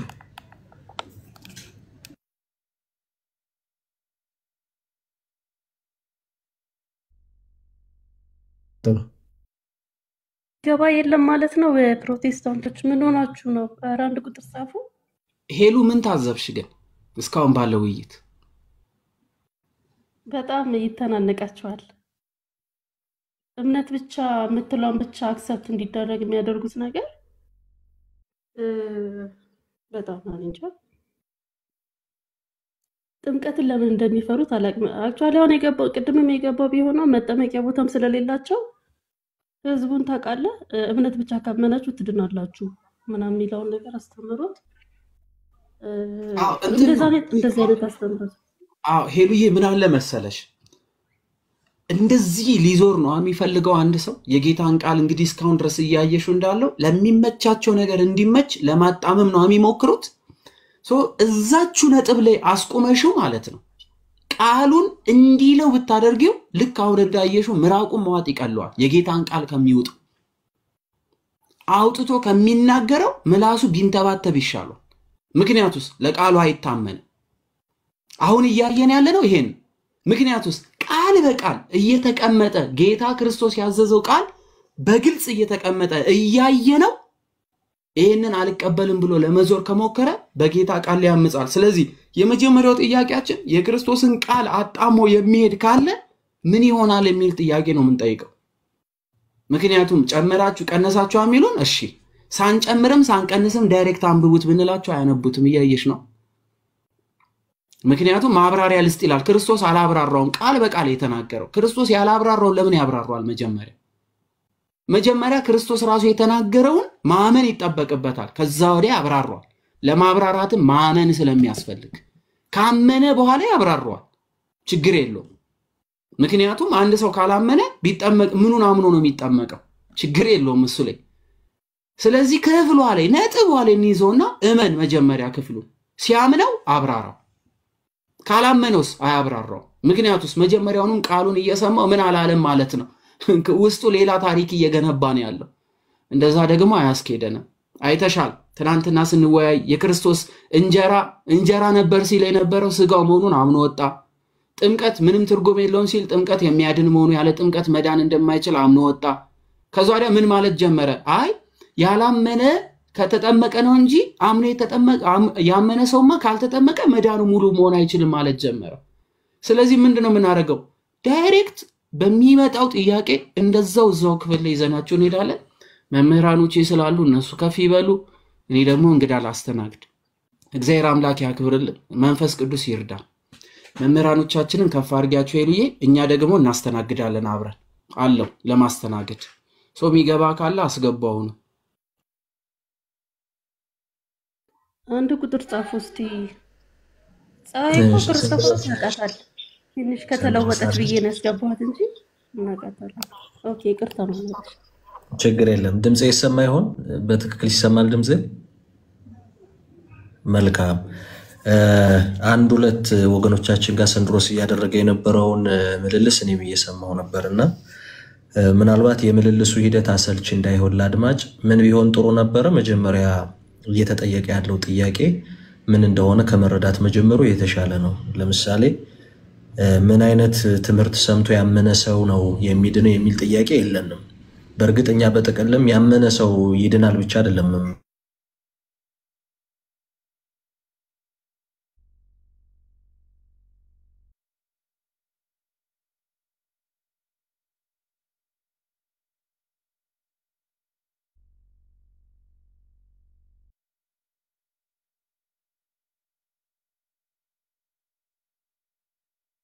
ተቋርጦ ነው ሄሉይ ከሳቸው መሰለኝ ድምጻቸው ተቋረጠብን አንድ ቁጥር ጻፉ እስቲ ጋይ ኔትወርክ ነው ፕሮቴስታንቶች አንድ ቁጥር ጻፉ ላስገባችሁ ክርስቶፈርስ መምህራችን እርሶ ሐሳብ ይስጡበትና እንቀጥል ልደትም ድምጽህን አሰማን እሺ አዳሚ ያለው ሪስትሪክሽን ይለኛል ታውቃለህ 10 ጊዜ ዝም ብለው ኦኬ በለው ፋሽን አሁን የመጣ ሲስተም ነው ችግር የለውም ዝም ብለው ኦኬ ያንተን ይለው ይጠፋል ፕሪስ ሰላም ብያለሁ አማን እንኳን ደህና መጣ እሺ እንዴት አለ ሰላም ነው ሰላም እግዚአብሔር ይመስገን አሜን አሜን አሜን በርቱልኝ ቀጥሉ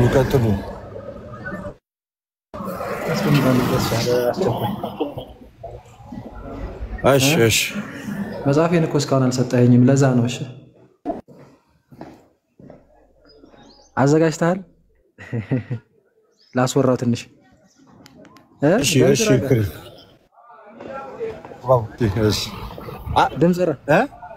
ድምጽ ራቀ መጽሐፌን አሰጠኝም ወይ አለ አረሰጣለሁ ክሪስ እየሰጣለሁ አለ ሰው እንትን ብያለሁ አወራለሁ እሺ በውስጥ ባይ እሺ ለዳትዬ እንድታወራም ፈልጌ ነው እንደዚህ ያልኩ እንጂ ልጽፍልህ ነበር እሺ ምን ላድርግና አሳንሱኝ እንጂ በቪዲዮ ተገልጠው እርሶ ትልቁ ላይ ሆንም እንዴ አዳም አባታችን ይላል አረ ይተው ደስ ብሎኛል ክርስቶፈርስዬ እንግዲህ ሁሌም ከልብ ከታተላለሁ ከስር ሆኜ የኡነት በጣም የሚደንቅ ነው እርሶ ጋር ብዙ የሚማሩ ልጆች ደግሞ ይመጡና የተማሩትን ሲገልጡ እንዴት ደስ እንደሚል ያው እኔ ወደ መጽሐፍ ቅዱስ ጥናቱ ምናምን ስለዞርን ነው ብዙ ማለት ታየው ግን ሁሌም ስፈልግ አለው መምህሬ ሳይ አሁንማ እኔም እኮ ብዙ የለሁም ማለት ይቻላል አክቹአሊ እስቲ መለሳለሁ ስራው ምኑም ተደራረበና እና ጥሩ የበረታችሁ ነው የተስፋ አደርጋለሁ ከሰሞኑ ደግሞ ከዛም ከዚህ ምን ሰማለንና ዛሬ ደግሞ ሙሉ ወንጌልና ጥምቀት ይላል ቆንጆ ርዕስ ነው እስቲ ገባ አድርጓቸውና እንቀጥል የቅድሙ ተማሪ ነበርኩ ታውቃለህ አይደለ ሰንድሮስ እንዴ ፍለፊት ወጣ ነው የመሰከረችው ብዙ ሰው ባለበት ነግራኛለች ማታ እንዴት እንደምትማርም ማሳውቀኛለች ታርፍም እኮ በቃ እንደዛ ነው ጎበዝ ናት። አሁንም ደግሞ የቅድሟ እናት ባይወጡ ሄሉ ጎበዝ ነች። የቅድሟ እናት ባይወጡ ጥሩ ነበረ። ተመልሰው ቢገቡ ጭናው ጨርሳችሁ ነው አዳም። ሄሉ ትመስክር። ከማን ነበረ ስሟ? ፀሐይ ወጣለች የለችም መሰለኝ። ላስገባለሁ እንደ ክርስቶስ የለችም። ብቻ ካለች ብትገባ ጥሩ ነበረ። አይ ቲንክ እናት ስለመሰለች ነው አንተ ያልኩት። እሺ አንቺ ልበል እንግዲህ። አንተ ቤት እኮ አውርታችኋል። አንተ ጋርም ከዲያቆን መዝሙር ያሬድ ጋር ምናምን አውርታችኋል። ተስፋ በጥቂቱ ነው ያወራነው እውነት ለመናገር። እሺ ብቻ ሌላ ሰውም ካላስገቡና እንደዛ ነው አይደለ? ሐሳቡ አስገቡና ሞዴሬተር ያላችሁ ከስርም ያላችሁ ግቡና እንግዲህ ፐርሰንቶቹ ገብቷለች። ሜሪ ሰላም በይን፣ ፋፊ ሰላም በሉን። ድምጻችሁን አሰሙ። እስካሁን አልሰማናችሁ ሰው እስከሚገባ። ውይይቱ ጥሩ ነበረ፣ ተማራችሁበት። ከስር ያላችሁ እህት ወንድሞች እግዚአብሔር አምላክ ያብዛችሁ፣ በርቱልኝ። ፋፊዬ ብያለሁ። ሰላም ለሁላችሁም እንደምን አላችሁ? ያ አሪፍ ነበረ በጣም እግዚአብሔር ይመስገን። ያው እንግዲህ መጽሐፍ ቅዱስ ብቻ ቃሉ ብቻ የሚሉ ሰዎች ያው በፍቅሩ ልቦናቸውን ሰብሮ ቃሉን እንዲቀበሉ እግዚአብሔር ይርዳቸው። ያየሁት ነገር ቢኖር ቃሉን በምን ደረጃ እስከሚያንቃቸው ድረስ ሊያወጡት አይችሉም እና እግዚአብሔር ይርዳቸው፣ ልቦና ይስጣቸው። እናመሰግናለን። በጣም ሰላም ብያለሁ ወንድም ክርስቶፈርስ። መስከን እግዚአብሔር መስከንም ሰላም ብያለሁ። እሺ ሜሪ ሰላም ብላናለች። ሜሪዬ ድምጿን ታሰማንና እንግዳለን። እንዴት ዋላችሁ? ያለውበት ቦታ ትንሽ ጫጫታ ስለሆነ ነው አዳምሻ ስንከታተለው ነበር። ያው ልብ የሚያቆስሉ ሰዎች ናቸው፣ ልብ ዝቅ የሚያደርጉ ሰዎች ናቸው። ምንም አይደለም። እግዚአብሔር አምላክ አይነ ልቦናቸውን ያብራላቸው ነው ምንም ምንም አንዳንድ እግዚአብሔር የልብን አይን ካልከፈተ ምንም እንትን የለውም እና እግዚአብሔር ይርዳቸው። አንዳንድ ጸሎት የሚያስፈልጋል። እነዚህ አይነት ነገር በጸሎት ካልሆነ አይለቅም እና አዳምዬ እግዚአብሔር ይስጥልኝ። ጥሩ ትምህርት ነው ካንተ ጥሩ ተመረናል። ከነሱ ደግሞ እንዴት ሰው በምን ያክል ደረጃ መድረቅ እንደሚችል አይተናል እና እናመሰግናለን። እሺ እግዚአብሔር አምላክ ያክብርልን። ትልቁ ነገር ግን ዞሮ ዞሮ የግዴታ እመኑ አንላቸው። ማመን መብት ነው፣ አለማመን መብት ነው። ነገር ግን ትልቁ የእግዚአብሔር ቃል ምን ይላል የሚለውን ግን ከስር ያለን ሰዎች እየተረዳ ነገ ለምንጠየቀውም ጥያቄ በዛው ልክ ተዘጋጅተን እንድንሄድ ነው። ኢየሱስ ክርስቶስ በሚል አካውንት እንግዳ መጥተዋል። ሰላም ጤና ይስጥልን። እንኳን ደህና መጡ። እንኳን ደህና ቆያችሁ ነው ወንድሞቼ። ክርስቶፎርም የኔስ ነው ልስም አመሰግናለሁ። አሜን። ያነሳችሁ ድረስ ያው ትንስላለኝ ነው ደስ የሚል ነው እና ብዙ ጊዜ ስለ ጥምቀት ሲነገር በጣም ቀላል የሆነ ነገር እንዲህ ኮምፕሊኬትድ ሆኖ ሲቀር በጣም ማዝ ነው። ምክንያቱም ራሱ አምላካችን መድኃኒታችን ኢየሱስ ክርስቶስ የሰጠውን ትእዛዝ እንድንፈጽመው ለሐዋርያቶቹ የነገረውን ትእዛዝ እኛ በራሳችን ፍቃድ እንዲህ ነው ብለን ስናደርገው በጣም የሚያሳዝን ነው እና እምነት ከጥምቀት ጋር ለይቶ የሚታይበት እይታ በጣም ነው የሚገርመኝ። ሁለቱም አንድ ናቸው፣ ትእዛዝ ናቸው። እምነትና ጥምቀትን ማን ለዩ አለን? እኛ መጀመሪያ በቃ የተሰጡን ሁለቱም አንድ ላይ የሚሄዱ ነገሮች ናቸው። ምንም የአንድ ሳንቲም ግልባጮች ናቸው። ይሰማኛል ክርስቶፎር? ይቅርታሽ ወንድሜ ስላቋረጥኩ ትቀጥላለህ። አዲስ ነህ እንዴ? አዲስ ይሄን እንደዛ አይ አውቃለሁ ክርስቶፎር በጣም አውቀኛለሁ። እሺ ድምጽህ ከአንድ ፓስተር ወንድም ነበረ በጣም ወዳጅ፣ ከሱ ጋር ተመሳስሎብኝ ነው እኔ ቤት የሚመጣ እና እንትን ሙሉ ወንጌል ነህ አንተ? አይ አይደለም እንዴ እኔማ የጥንቷ የሐዋርያቶቹ ልጆች ነኝ እንጂ። ማለት ኦርቶዶክስ ነህ? ካዲያ የ12 ሐዋርያት ልጅ ነኝ። ኦርቶዶክስ ነህ ማለት ነው? ሰንሰለቱ ሲመጣ የነበረው የአባቶቻችን ሰንሰለት ክህነቱ ሲመጣበት የነበረችው ቤተክርስቲያን አማኝ ነኝ። ኦኬ አይ ትንሽ አገላለጽህ ሌላ መሰለብኝ። አይ ልክ ነኝ። የሐዋርያቶቹ ልጆች ነን እኛ የ12 ሐዋርያቶቹ ያ መነሻችን ትንሽ ናቸው። ግን ኦርቶዶክስ ተዋህዶ አማኝ ነህ አይደል ወንድሜ? አዎ እንዴ ኦርቶዶክስ ተዋህዶ ራሱ ለምን መሰለህ? ያ ትክክል። አዎ ለምን መሰለህ? ትንሽ ዝም ብለው እንደዚህ አየር ላይ ተንሳፈፉ ወንድም እህቶቻችን ደኔ እኮ የሐዋርያት ልጆች ነን እንደዚህ ስለሚሉ ምናልባት መልስልኝ እንደዛ እንዳይመስል ብዬ ነው። መጀመሪያ እነሱ እኮ የሐዋርያትን አይቀበሉም እኮ መጀመሪያ ሐዋርያትን አይቀበሉም። አይ እውነት ነው። መጀመሪያ የአቦ ትምህርት መች ይቀበላሉ? የአባቶቻችን ትምህርት እኮ አይቀበሉትም። እውነት ነው። እሺ ሐሳብክን አጣራ አድርጋ አስቀምጥና ኦርቶዶክስ ከሆንክ አሪፍ ሐሳብ ነው ያነሳ የነበረው። ከዛ ሌሎቹ ገብተው ለሌሎቹ ድል እየሰጠን እንቀጥላለን። ወንድማለም ቀጥልሽ። እና ምንድነው አንዳንዴም በጣም ከብደን ባናየው፣ ምክንያቱም እንደዚህ አይነት ነገሮች ልዩነቶች ካሉ ይሄ እኔ ይቅርታ አድርግልኝ ሌሎች ላይ ዲስከሽን ማድረግ አያስፈልግም። መሰረታዊ ነገር ጥለን መሰረታዊ ነገር ላይ መግባባት በሌለበት ነገር ላይ በጥቃቅን ነገሮች ከነሱ ጋር ጊዜ ማጥፋቱ ብዙም ድካም ነው ብዬ የማስበው። እና ይሄ ትእዛዝ የተሰጠን ትእዛዝ በማርቆስ ወንጌልም እንደተነገረው ያመኑትን አስጠምቁ ተብሎ ጌታ በቃ ራሱ ትእዛዝ ሰጥቷል። በቃ ያመነ የተጠመቀ እንደሚድን ስለተናገረ ምንም ይላይ ነገር የለም። መንፈስ ቅዱስ የምንቀበልበት አንደኛው ስርዓት ነው። ገባ? እግዚአብሔር የተከለው ስርዓት ነው። እግዚአብሔር በስርዓት ነው ነገሮችን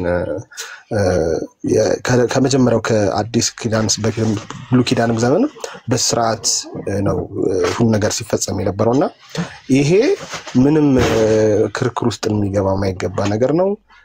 ሰው ካመነ በኋላ እምነቱን ወደ ጥምቀት ይሄዳል። ከጌታ ጋር በአንድ ሞቱን ይካፈላል ማለት ነው።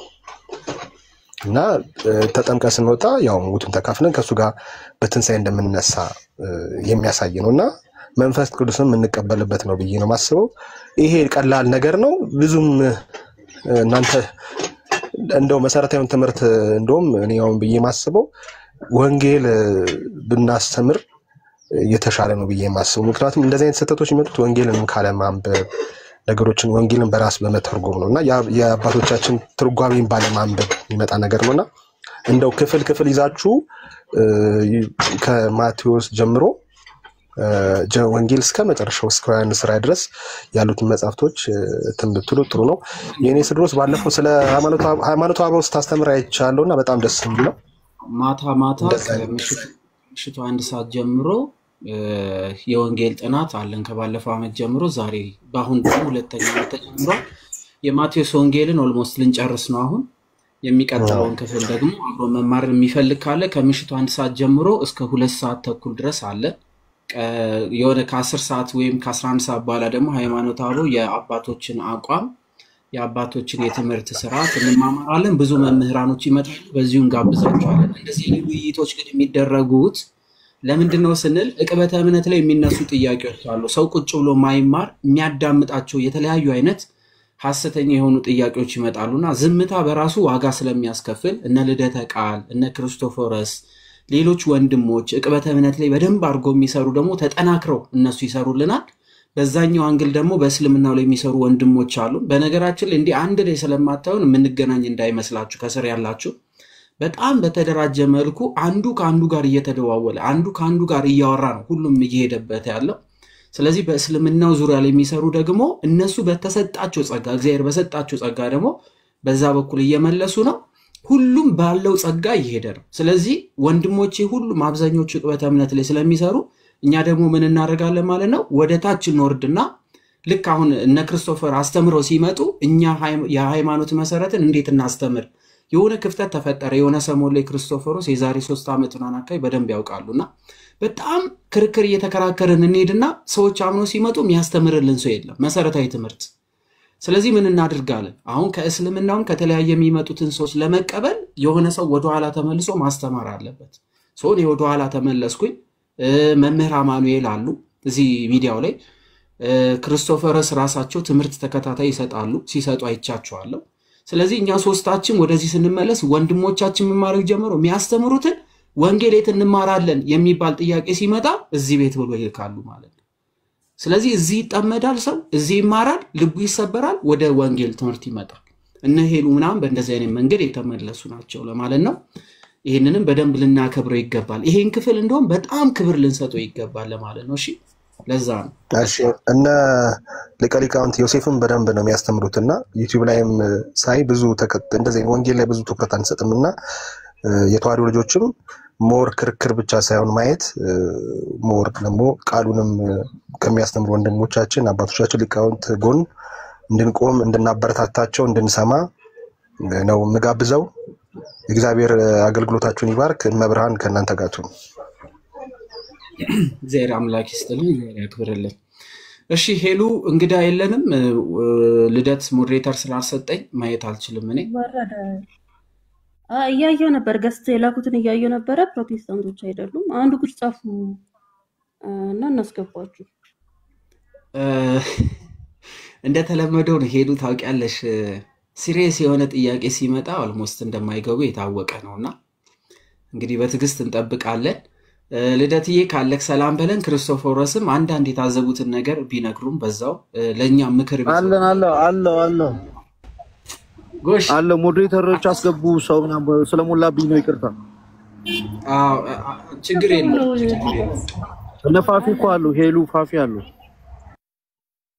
እነሱ የሉም፣ የሚገቡት የሉም። ልደትዬ እኛማ አለን። ተረግቡ አንዳንድ ነጥቦችን እናንሳ መሰለኝ። ትንሽ ኮርኮር እናርጋቸው እንደ አዳምሽ።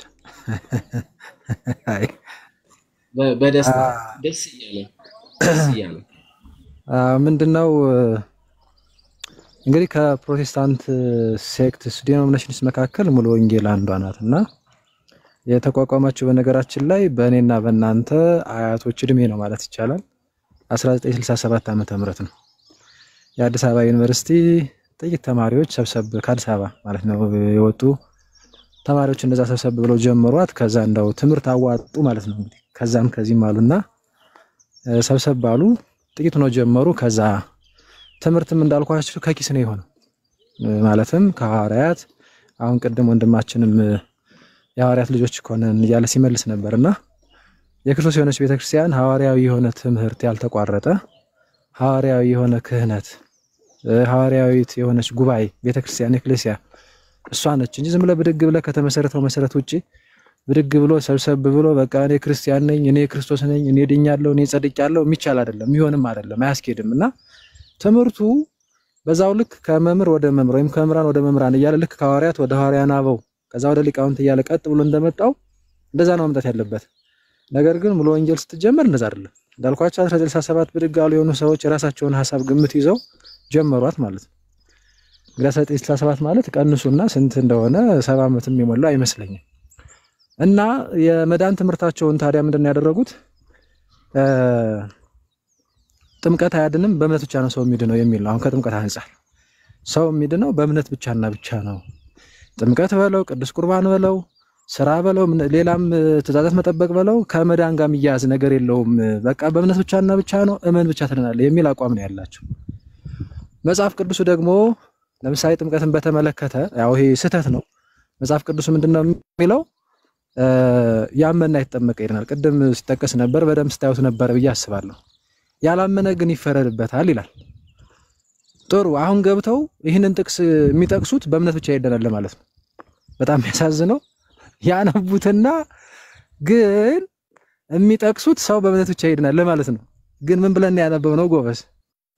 ያመነን አይተጠመቀ ይድናል ወይም ያመነ የተጠመቀም ይድናል ያላመነ ግን ይፈረድበታል ነው የሚለው። ማን ነው የሚድነው? ያመነ የተጠመቀ ነው ይላል እኮ። እነሱስ ማን ነው የሚድነው?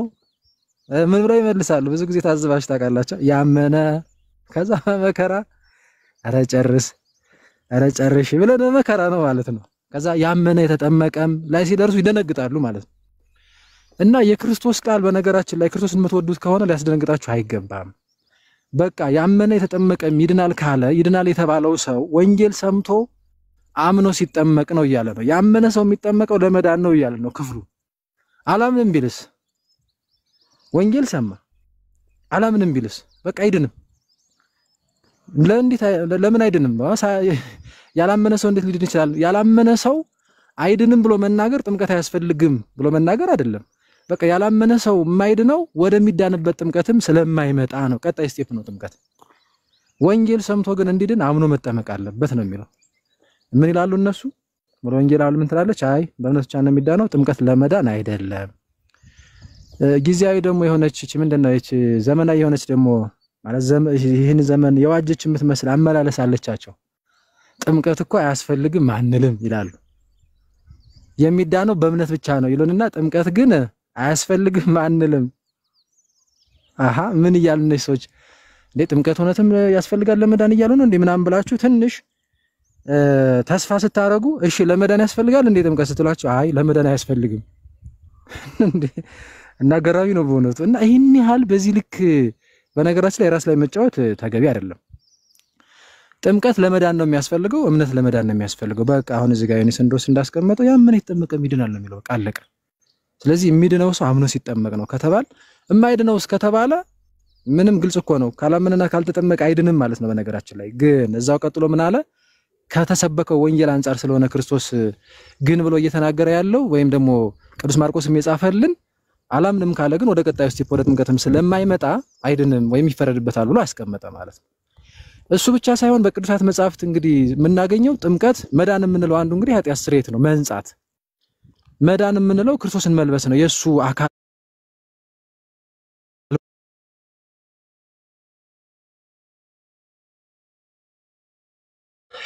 ዳግመኛ ሰው የሚወለድበት ነው። ዮሐንስ ወንጌል ምዕራፍ 3 ቁጥር 5 ይሄንን ሁሉ ክደው ነው የሚመጡት ማለት ነው። ሰው ደግሞ የክርስቶስን ቃል ሳያምን የክርስቶስን ቃል ክዶ በክርስቶስ አምናለሁ ሲል አስባችሁታል፣ በራስ ላይ ያፌዘ ነው ማለት ነው። ስለዚህ አሁን ሙሉ ወንጌል ጋር ያላችሁ ሰዎች አሁን ሙሉ ወንጌል ስላልን እንጂ ሌሎችም ቢሆኑ ምንም አይነት እንትን የለውም እና የሚመጣው ቀጥሎ አይ እኛ እኮ ተጠምቀናል ነው አምነን እኮ ተጠምቀናል እንደውም እኮ ብለው ሌላ ይላሉ ማለት ነው። አምነን እኮ ተጠምቀናል። የሚታመነው የክርስቶስ ቃል ነው አይደል? ክርስቶስ ማንነትና ምንነቱ እሱ ጋር ብቻ ሳይሆን የክርስቶስ ቃልም መታመን አለበት። የክርስቶስ ትምህርት የሌለው ሰው ክርስቶስ የለውም ስለሚለን መጽሐፍ ቅዱስ እንደዛ ነው የሚለው። ዮሐንስ ሁለተኛ ዮሐንስ ምዕራፍ 1 ላይ ምዕራፍ 1 ነው ያለው ቁጥር 9 እስከ 10 ስትመለከቱ ለሚወጣ ሁሉ በክርስቶስ ትምህርት ለማይኖር ሰው አምላክ የለውም ነው የሚለው። አምላክ ማን ነው? ክርስቶስ ነው። ስለዚህ ሰው ሲወጣ ሲመጣ የክርስቶስን ትምህርት ይዞ ካልመጣ ክርስቶስ የለውም። አምናለሁ ይላል እንጂ አያምንም ማለት ነው። አሁን ጥያቄው ያመነ ይጠመቀ ነው የሚድነው እያለ እነሱ ምንድነው የሚሉት? ያመነ የዳነ ሰው ነው የሚጠመቀው።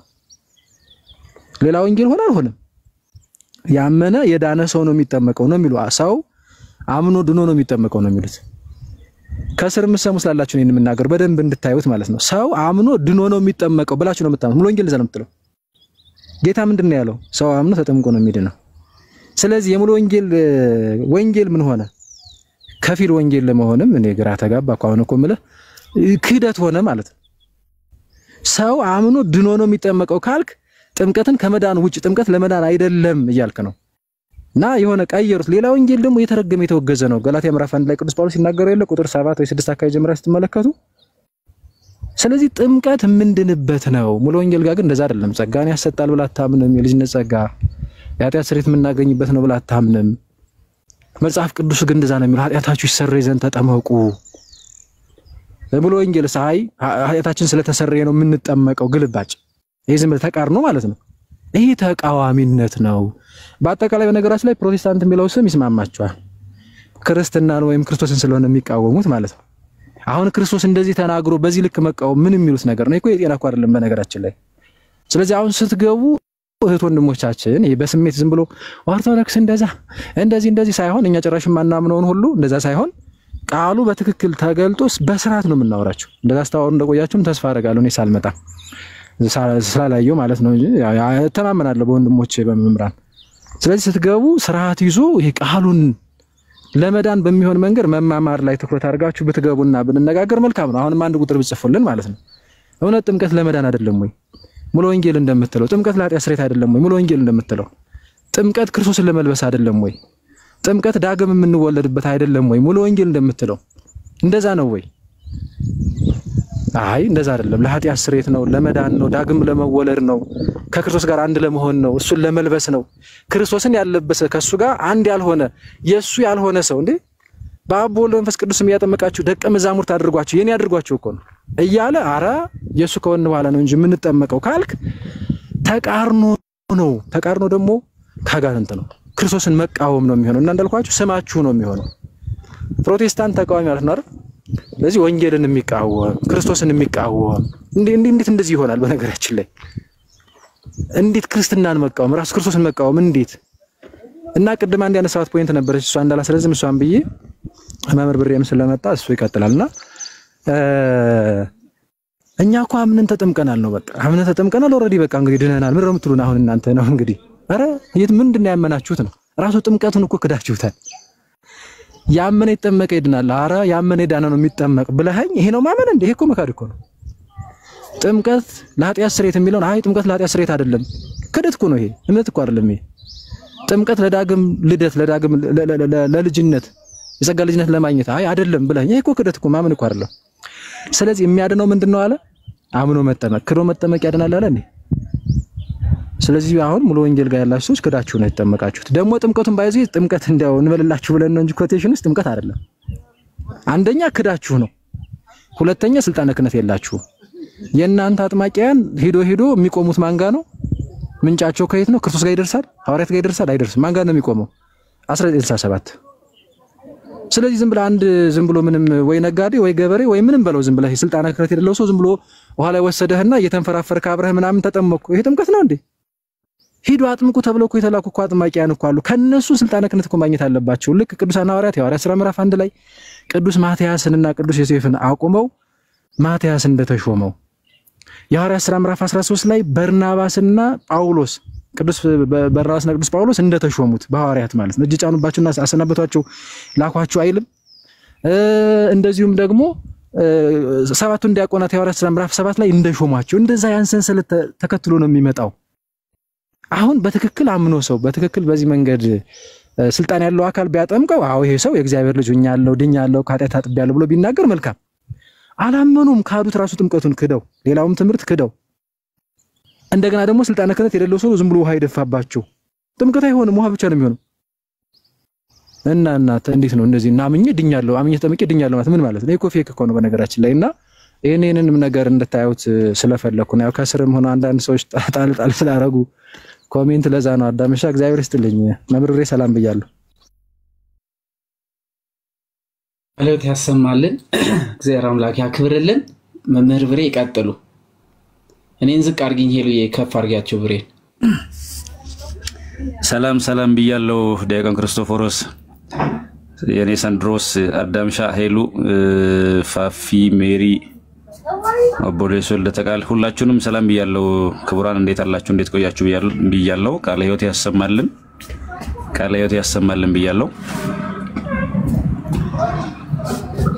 የእንዳ ክርስቶፎሮስ ሰላም አሉ? የኛ ሰው እኮ ደግሞ እንደዛ ማለት ነው። ሰላም አሉ እርሶ? እንዴት አሉ? ሰላም ነው። ሲፈግሩ ነው። እናንተ ደግሞ እንዴት አሉ? አለን እግዚአብሔር ይመስገን። እሺ አዳምሻ ሰላም ነው?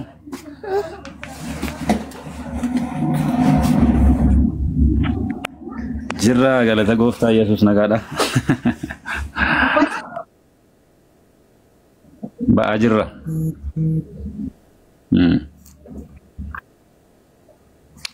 ጋራ ኪሎ አፉር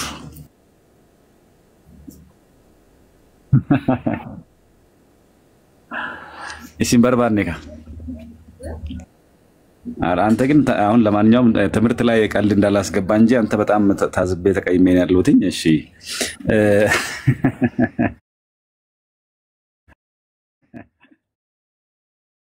ሁላችሁም የሐሳብ ሪፍሌክት አድርጋችኋል ያስባለሁ። እና ከስር አንድ ኮሜንት ግን እያየው ነበርኩኝና ምን ይላል አሮን ነው ከዚህ በፊት አላስተዋልኩም እነዚህና ለመዳን ሳይሆን መዳንን ለማረጋገጥ ነው የምንጠመቀው ሚል ኮሜንት አየውና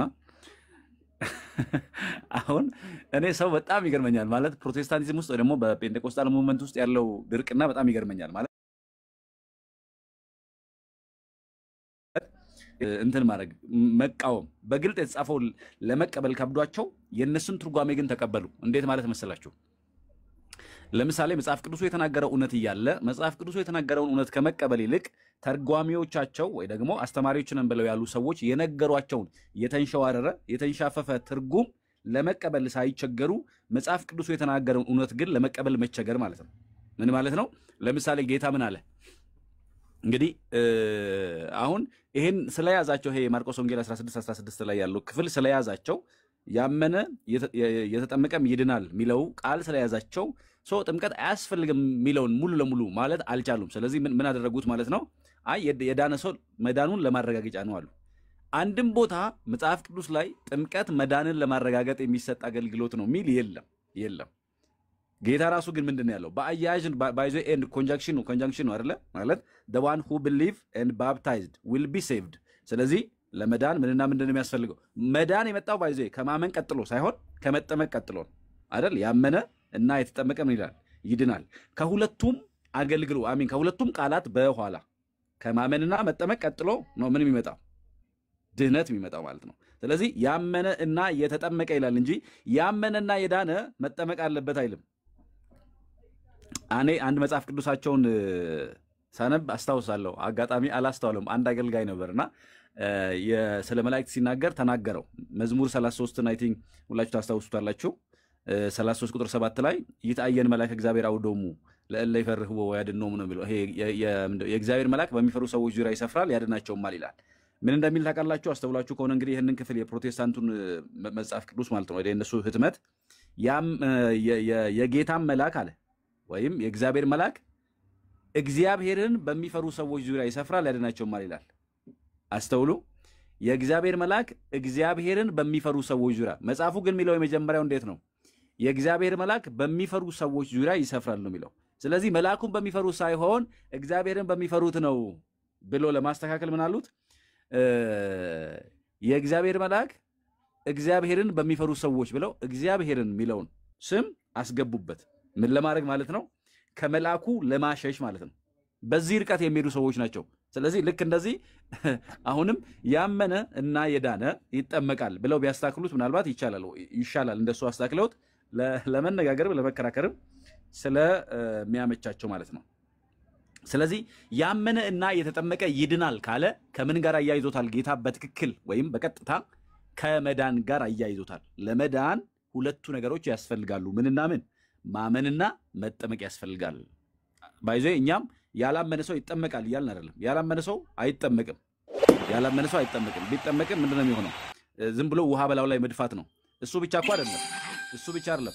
አምኛለሁ ብሎ አንድ ሰው ለምሳሌ አምኛለሁ ብሎ ያጠመቀው ሰው ክህነት የሌለው ሐዋርያዊ ቅብሎሽ የሌለው ከሆነ ክህነቱ ቫሊድ ካልሆነ ጥምቀቱ ቫሊድ አይደለም፣ ተቀባይነት የለውም ማለት ነው።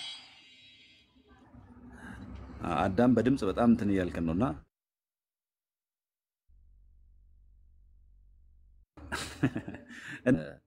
ጥምቀቱ እንኳን ተቀባይነት እንዲኖረው ማመን እኮ ሳያምን እኮ አይደለም። አምኖ ራሱ አምኛለሁ፣ አዎ ኢየሱስ ክርስቶስ የሕያው እግዚአብሔር ልጅ እንደሆነ አምኛለሁ ብሎ እንኳን ቢጠመቅ ያጠመቀው አካል ስልጣነ ክህነቱ ቫሊድ ካልሆነ ጥምቀቱ ቫሊድ አይደለም። ለምሳሌ አሁን እኔ አለው እዚህ ክርስቶፎሮስም ዲያቆን ክርስቶፎሮስም አለው። እንግዲህ ዲያቆናት ነን። ብድግ ብለን ለምሳሌ አሁን አንድ ሰው አስተምረን ጨርሰን በቃ አምኛለሁ ሲል ወስደን ብናጠምቀው ሰውየውን ውሃ ውስጥ ነከር ነው እንጂ ሰውየው ግን ምን አላለም? ሪጀነሬት አላደረገም ወይ ደግሞ ልጅነትን አያገኝም። ለምን? ልጅ እንዲሆን አዋላጆቹ ወሳኞች ናቸው። በዚህ በሚደረገው ምስጢር ውስጥ ከስላሴ ልጅነትን ስንቀበል የሚያዋልዱት ወይም ያንን በሚታየው አገልግሎት የማይታየውን ጸጋ እግዚአብሔር የምናገኝበትን መንገድ የሚፈጽሙት የዚያ አስፈጻሚዎች ካህናት መሆን አለባቸው። ክህነታቸው ቫሊድ የሆነ ተቀባይነት ያለው ከክርስቶስ ጋር የተገናኘ ክህነት ሊኖራቸው ይገባል ማለት ነው። ስለዚህ እሱ በሌለበት ብድግ ብለን አስተምረን ጨርሰናል ብለን እኛ እንኳን እናጠምቃለን። እናጠምቅም እኮ ልክ ስንጨርስ ምን እንላለን? በቃ እዚህ ደብር የሆነ አባት አሉ፣ እነዚህ ይሄ አባት ንስሐ ይሁኑሽ ወይ ደግሞ ንስሐ አባት ይሁኑክ እዚህ ሄደህ ተጠምቃል ብለን ዳር ቆመን እናያለን። ዲያቆናት ከሆነን ምናልባት እዚያ ምስበክን በመስበክ ወይ ደግሞ የሥራ ጥምቀቱ ላይ በተልእኮ ምስጢር ልንፋጠን እንችላለን። ከዚያ ውጪ ቆመን እኛም ተሳታፊ እንሆናለን እንጂ ምን አናልም፣ አጥማቂዎች አንሆንም። የማጥመቁ ስልጣን የቤተ ክርስቲያን ነው፣ የካህናት ነው ማለት ነው። ስለዚህ ብድግ ብለው አንዱ አንዱን ይዞ ወንዝ እየወረደ ውሃ ውስጥ ቢደፍቅ ባይዞ ስርዓቱ ራሱ ውሃ ውስጥ መድፈቅ ነውና እሱ ምን አይደለም፣ ጥምቀት አይደለም። መጽሐፍ ቅዱስ የነገረን ግን ጌታ ምን አለን? መጀመሪያ ያመነም የተጠመቀም ይድናል ብሎ የጥምቀትን አገልግሎት ለምን እንደሆነ ነገረን። ከዚያ ቀጥሎ ደግሞ ሐዋርያትስ ምን አሉ ካልን ያው ሁላችሁ እንደምታውቁት ሐዋርያት አንደኛ ለኃጢአት ስርየት ብለው ነግረውናል። ደጋግመው ሐዋርያት ለኃጢአት ስርየት እንደሚያስፈልግ ተጠመቅ ከኃጢአትህም ንጻ እያሉ የሐዋርያት ሥራ 2:38ን ብናነብ የሐዋርያት ሥራ 22:16ን ብናነብ ሐዋርያት የነገሩን ምን እንደሚያስፈልግ ነው። ጥምቀት ለኃጢአት ስርየት እንደሚያስፈልግ ነግረውናል። ሐዋርያት ጥምቀት ለኃጢአት ስርየት እንደሚያስፈልጉ ነግረውኝ ትላንት የመጣ ምናልባት ዛሬ ገና 100 ዓመት ያልሞላ የሆኑ ሰዎች ተሰብስበው እንደ እድር ወይም እንደ ዕቁብ ስብስብ ተነጋግረው ያመጡትን ትምህርት እንዴት ተቀበል ትለኛለህ? ሐዋርያት አላሉትማ። ሐዋርያት ለኃጢአት ስርየት ካሉ እኔ ለኃጢአት ስርየት ብዬ አምናለሁ። ሐዋርያት ብቻ እኮ ደግሞ አይደሉም። የመጀመሪያይቱ ቤተክርስቲያን በመጀመሪያዋ ጉባኤ ምን ብላለች? ወነአምን በአሐቲ ጥምቀት ለስርየተ ኃጢአት፣ ኃጢአት በሚሰረይባት በአንዲት ጥምቀት እናምናለን ብላለች።